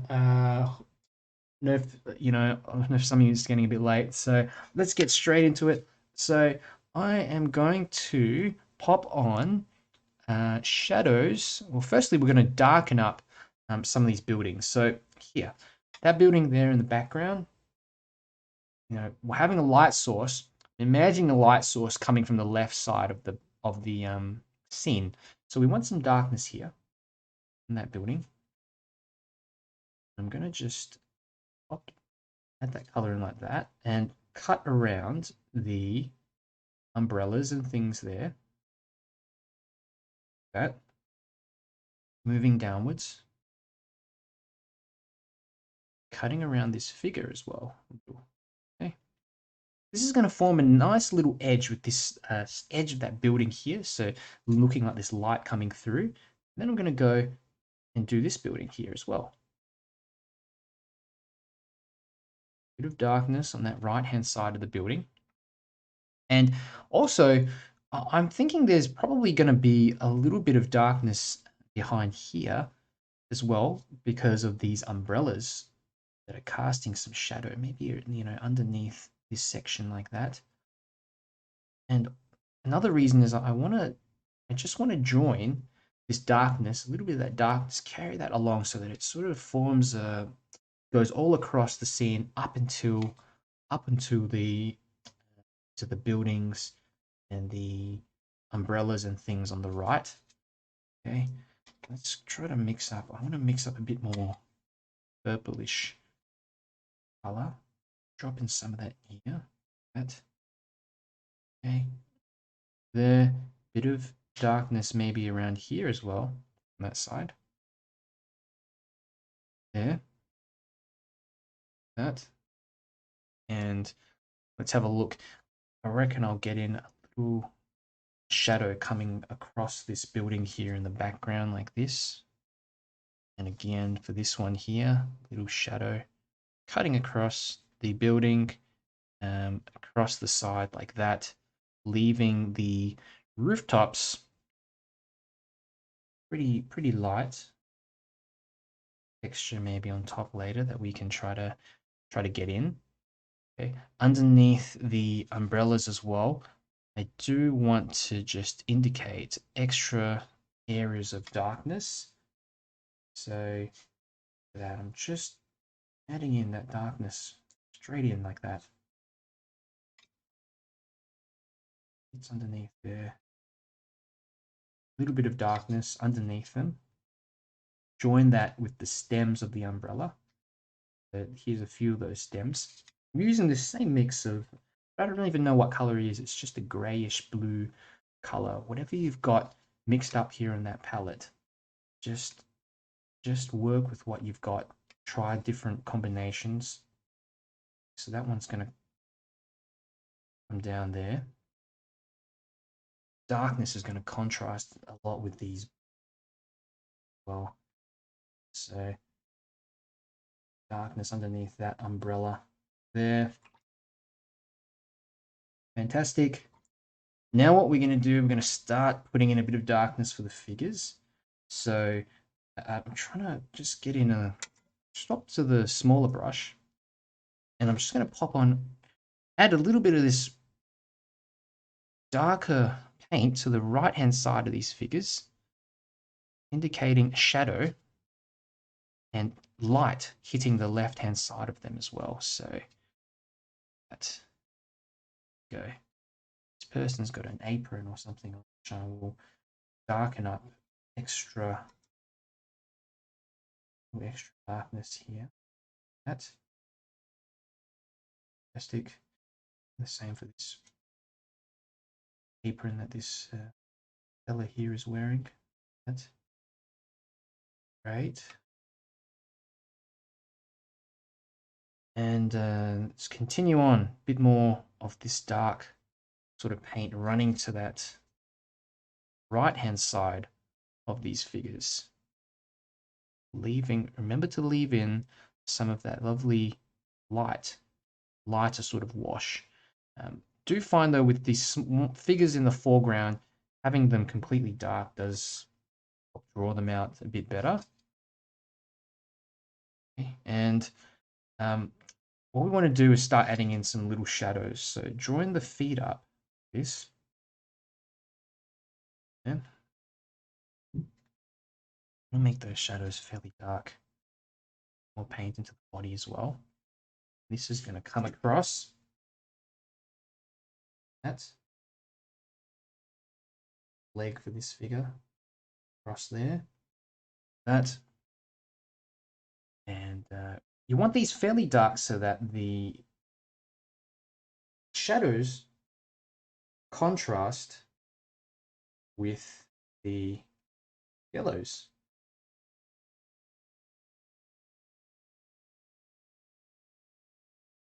That. And a bit of this shadow running here along, and this person here, maybe a shadow kind of cast on the side like that.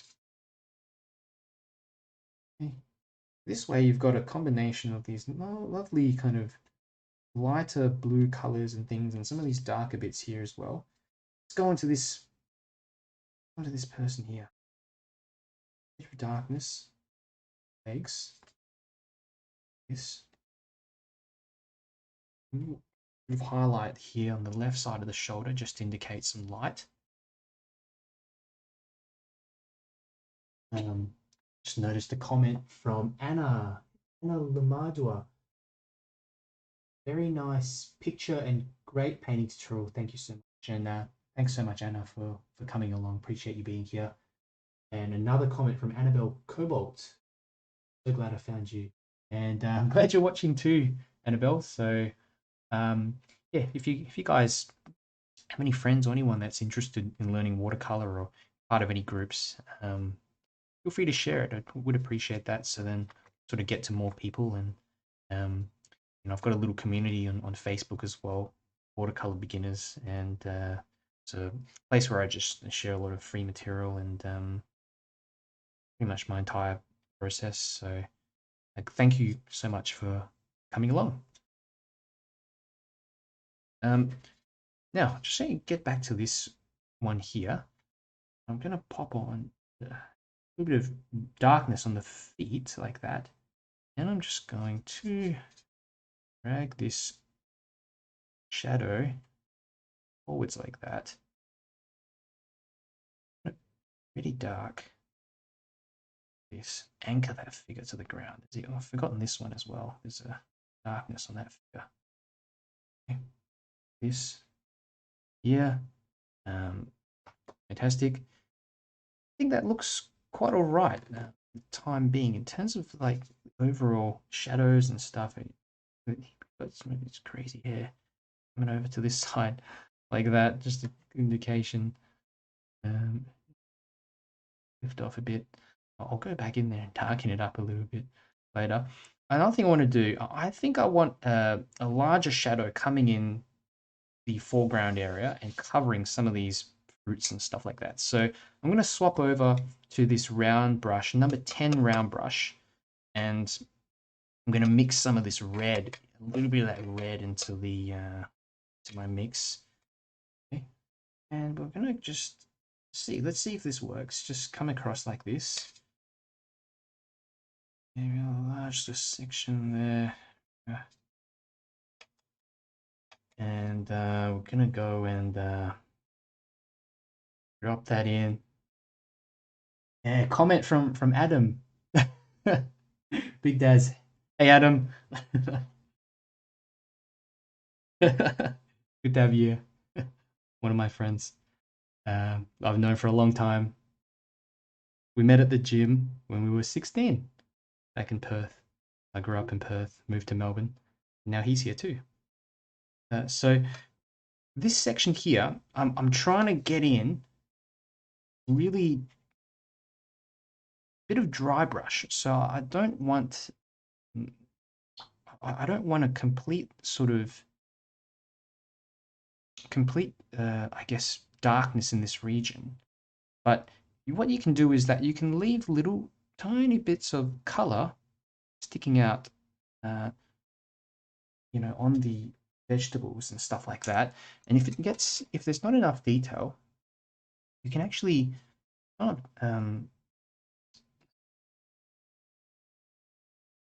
swap to a smaller brush. And I'm just thinking, it's almost like on the right hand side, it's just tiny bits of little slithers of darkness. And here we go. Bit of darkness.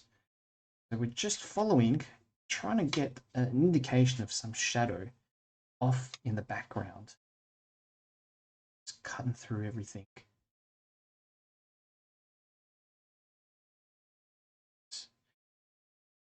A little bit of dry brush. That we want to cut around some of the shapes, like these little baguettes have such a lovely sort of warmth to them. We want them to stick out a little bit like that. Almost like they're catching the light. If you go over the whole thing, if you add the shadows and you go over the whole thing, and you forget to leave out some of these other colors, it's all just going to look the same. So what I'm doing here is it's a technique called negative painting, and essentially it just involves painting around a shape, such as these baguettes and things, to create, to draw out an object or shape. Essentially what I'm doing. Let's have a look. A little bit more paint in here. And also it's kind of, it could look a bit like these umbrellas as well, are casting a slight sort of shadow in areas. So we can go through and, just add a bit more color, a little bit more darkness in some of these bits and pieces, these areas underneath. Over the top, some bits here. But notice I'm leaving color behind, bits of that color behind. Okay, negatively painting some of these bits and pieces. Okay.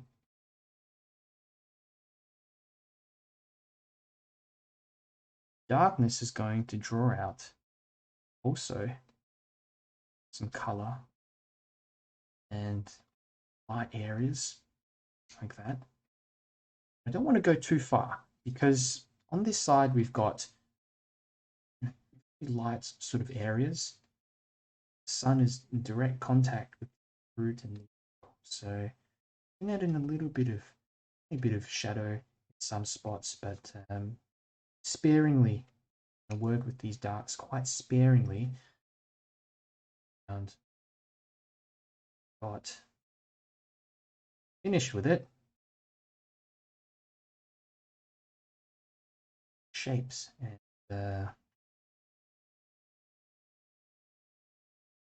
indication of different fruits and things in here.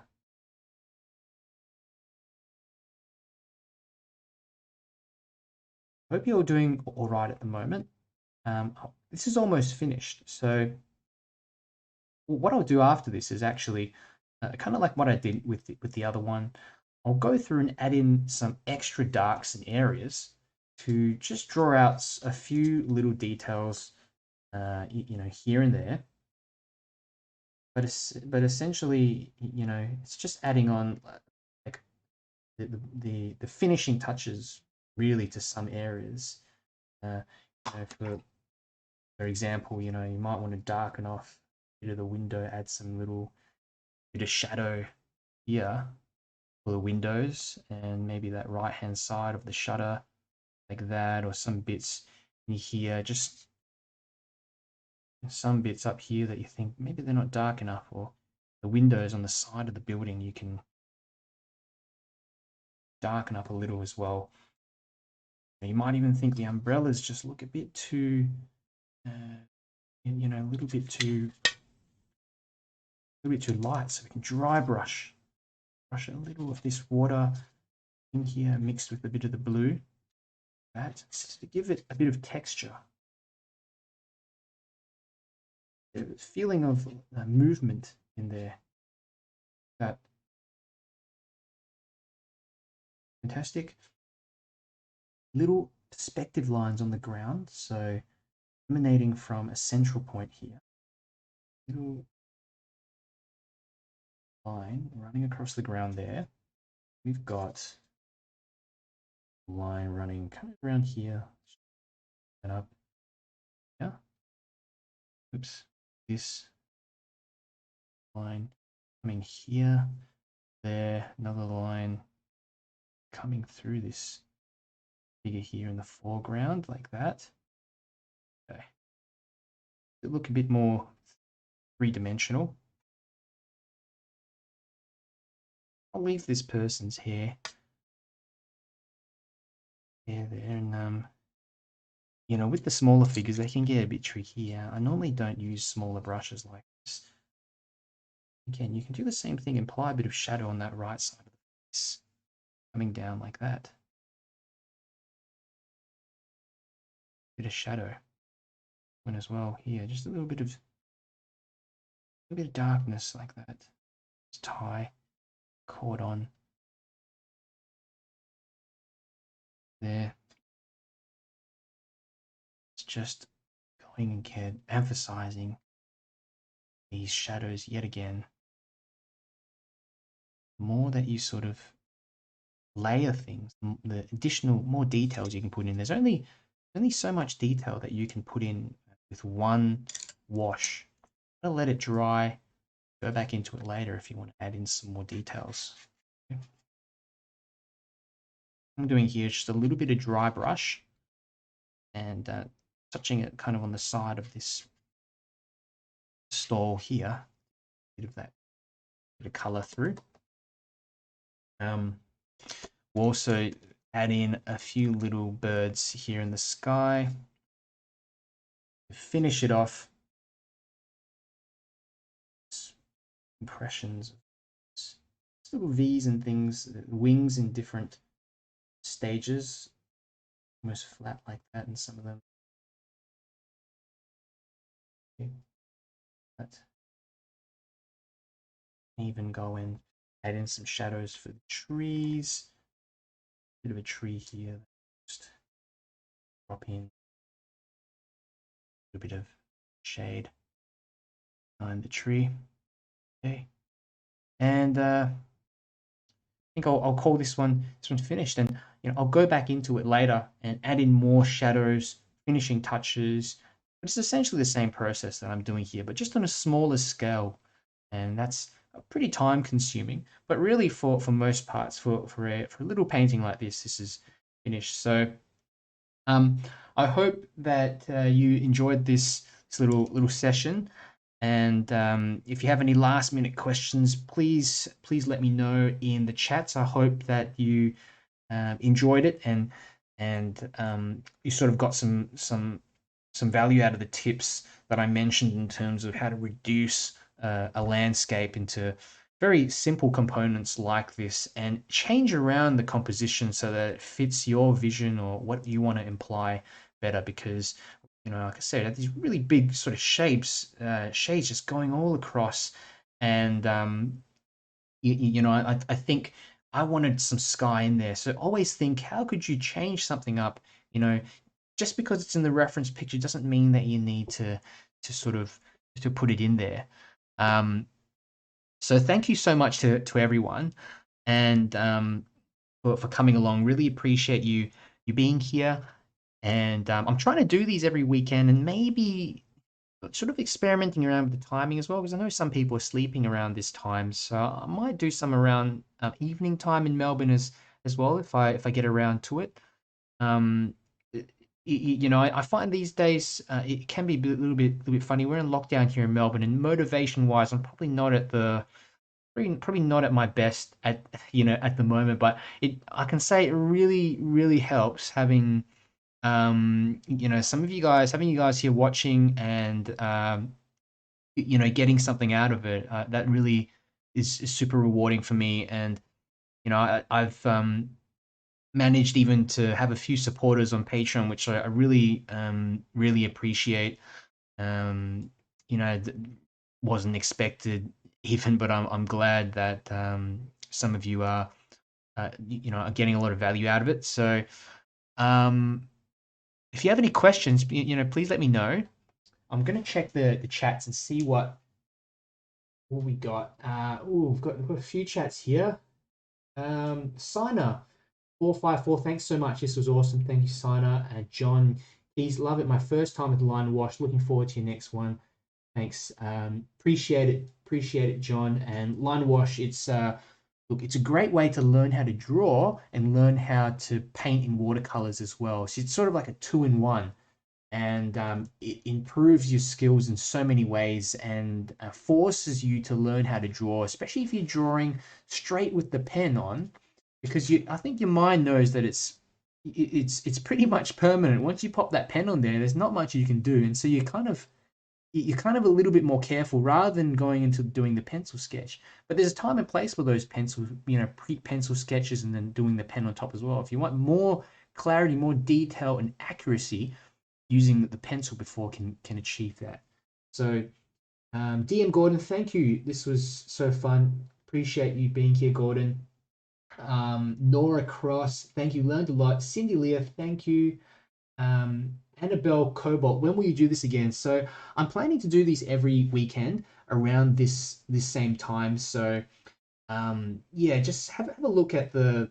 I'll post it if you go into the Watercolor Mentor Facebook page. You should be able to see the events. I haven't posted next week's up, but I'm trying to be a bit more organized so you can see them. But they're usually every weekend. Raphael, Raina Tadut, thank you. It was a great exercise. Thank you, Raphael. Angela Babetta, thanks, Angela. And Diana Hutt, thanks, Diana. Tina Louise, thanks so much from California. Thank you, Tina. And Gregorio, thank you for taking the time for these tutorials. I enjoyed very much. I'm happier with my proportions this time, even if there's something off. And look, there's always going to be something off, Gregorio.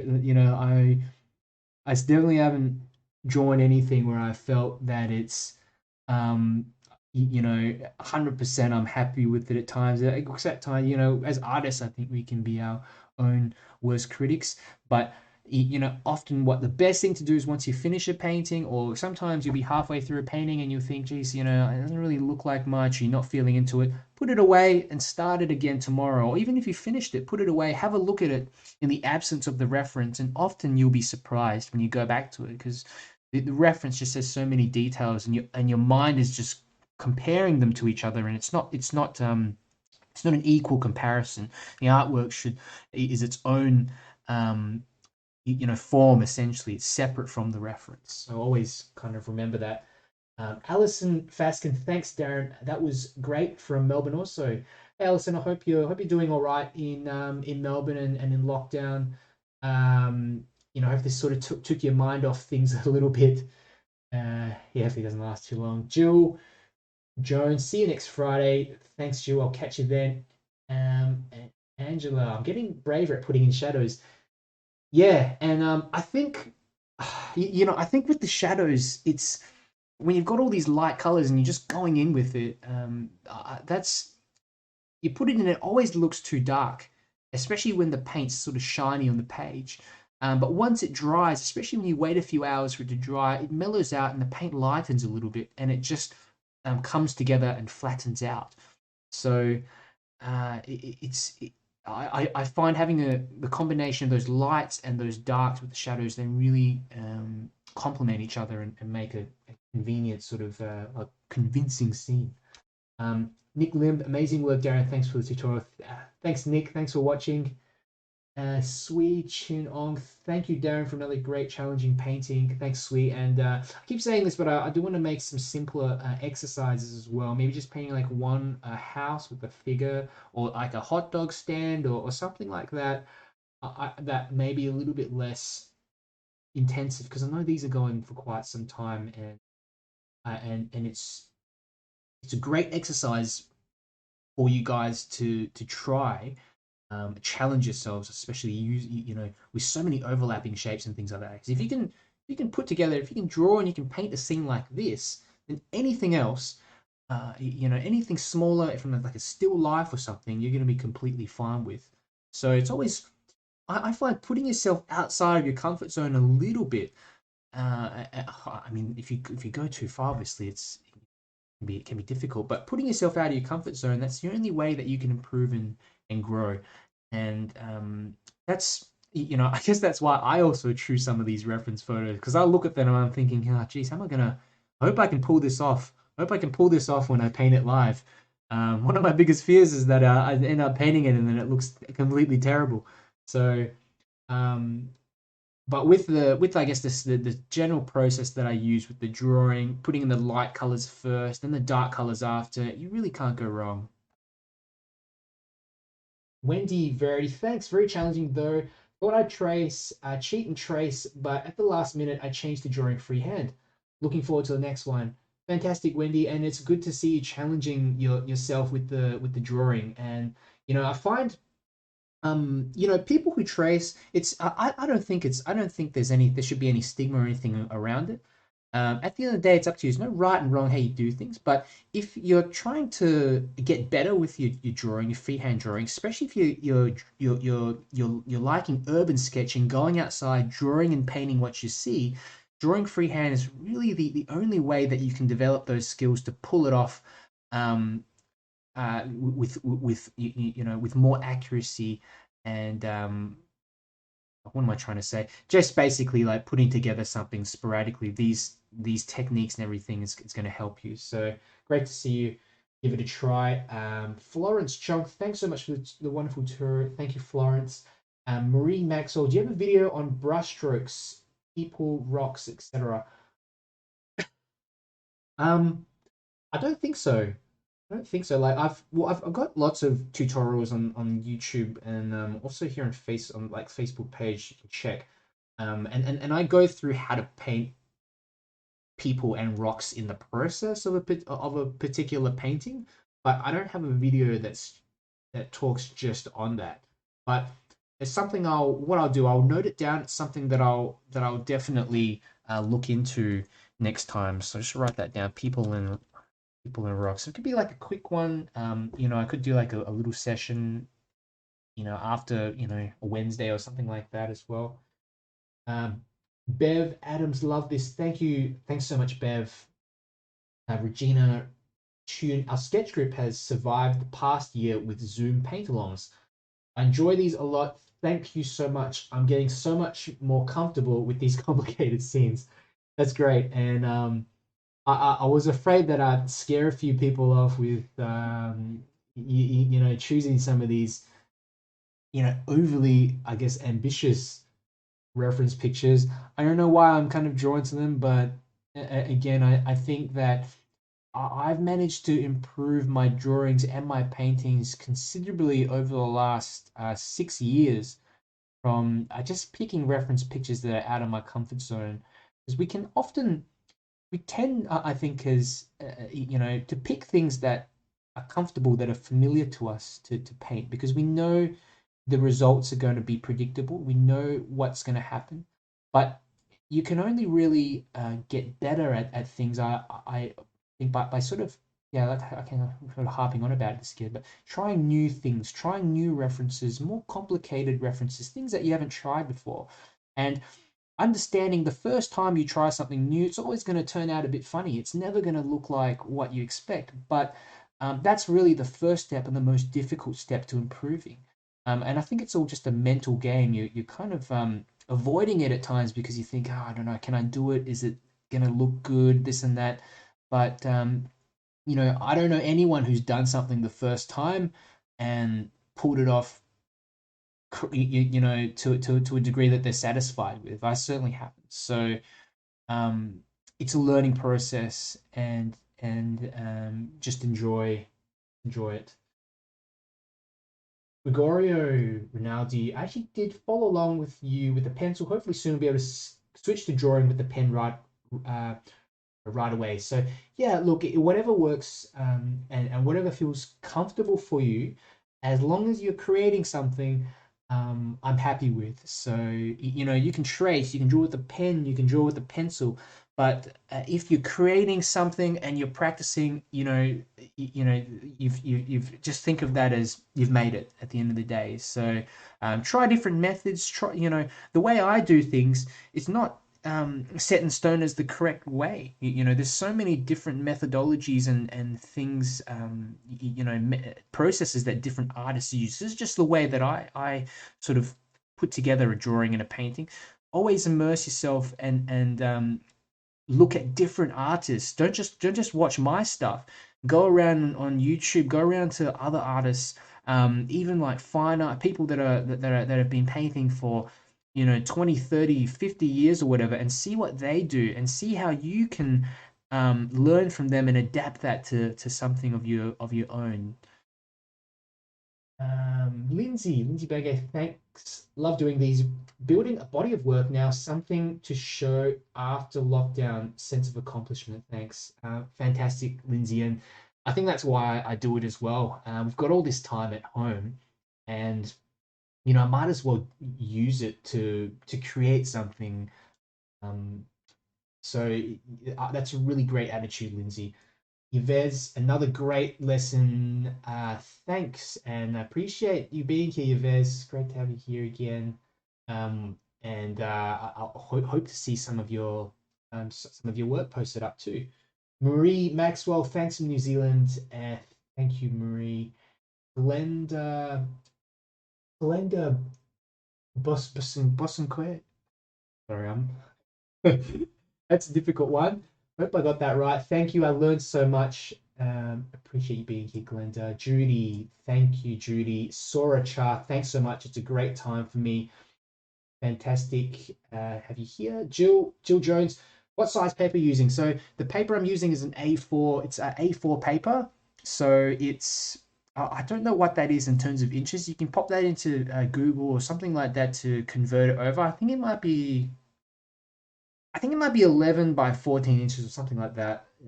But don't quote me on that. Have a look around. It's A4. These are my hands for comparison. I've got fairly big hands apparently, so I don't know if that kind of helps or not. What have we got? Where am I up to? Christine Williams, thanks. I followed most of it. Will finish tomorrow. Learned a lot. Great. It makes me so happy to hear. It really makes me so happy to hear that you're getting some use out of this, and people are improving from these videos. It's great when, especially after when I see some of the artworks that posted up. I feel so proud of some of you just being able to even find the courage to post it up.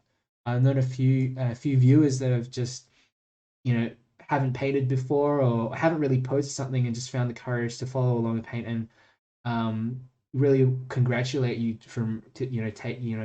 having the courage to do that and giving it a try, something new. Arlene Esgar, thanks so much for this. Love the class. Could use some help with my people.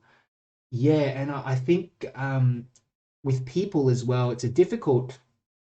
They can be difficult to draw in because you kind of got to make them look different, and there's so many components, faces and arms and things like that. So I might do a video later on just like figures, drawing figures, and painting them. So thank you for the suggestion. Laura Pascura, this has been great. Thank you, Laura. Leah, thank you. Can you add trees to your list? Yeah, I'll add that on. Let me just write that down. So trees, I've already got people and rocks, trees. Yep. So I can possibly, yeah, I could maybe do some different trees and species of trees and things like that. Good idea.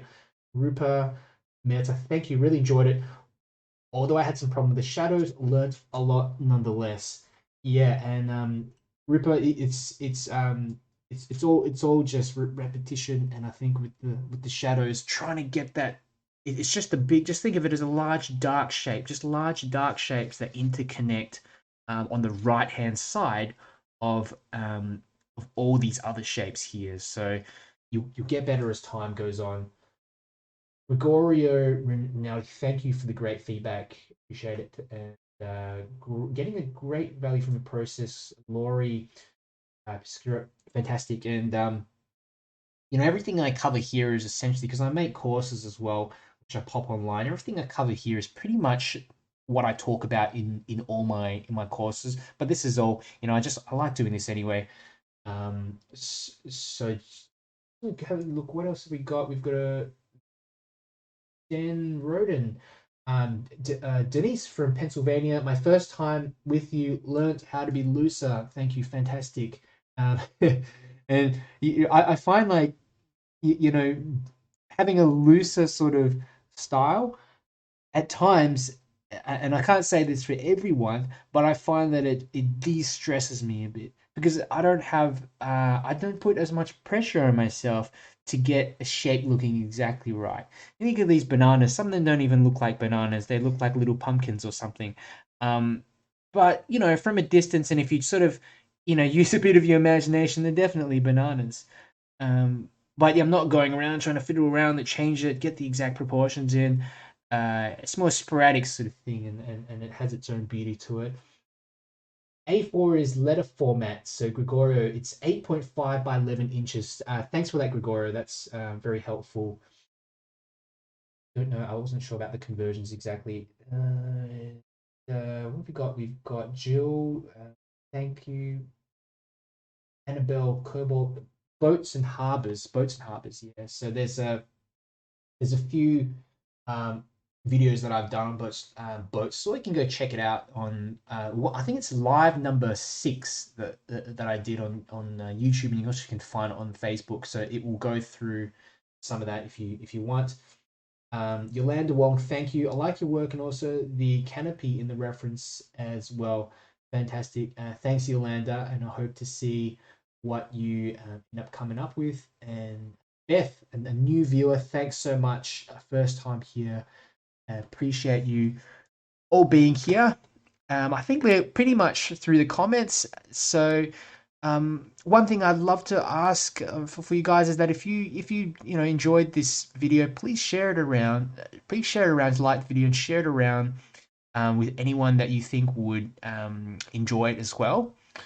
And that way, I can just get a few more viewers. It really pumps me up to get a bit of an audience. Um, Helps motivate me as well. And as much as you guys are improving by doing this, it also really helps me out. So if you want to learn a bit more, I've also got courses, a bunch of courses on Patreon. So you can go find it. There's a link description wise. You can find it in the description. Check out my Patreon if you want to find all my courses there. I've got about 32 courses. I think there's 200 hundreds of videos in there, and I cover all different types of topics. So you can have a look at that, and if you're interested. And I've also got an email list now. I've been asking people to sign up for my email list for quite some time, and I've actually been keeping everyone's emails, but I haven't had time to sort of send out an actual email yet. And that's something I'm gonna get onto because I've got some other free videos, like private videos I put onto YouTube, which I'll send out. It's kind of like bonus videos for you guys. So when I get the time, I'll end up doing that. It's really just me um, running this and kind of trying to manage my time because I'm still very new to making these videos and lives. It's only been about a year since I did my first video, and I think I've only been streaming live for I don't know, about 5 or 6 months. So still a learning process. So um, Yeah, I always love feedback. If you think that I could do something better, or there's specific things that you enjoyed, and the way that I explain things, that my process, please let me know so then I can do more of a particular thing, or less of another thing. Or I think that's the only way that I can get better, and to make the time these classes valuable for you. So uh, I think that's pretty much it, everyone. So I'm going to end this one off and grab some lunch. Thanks so much. Thank you so much for being here, and I'll see you next time.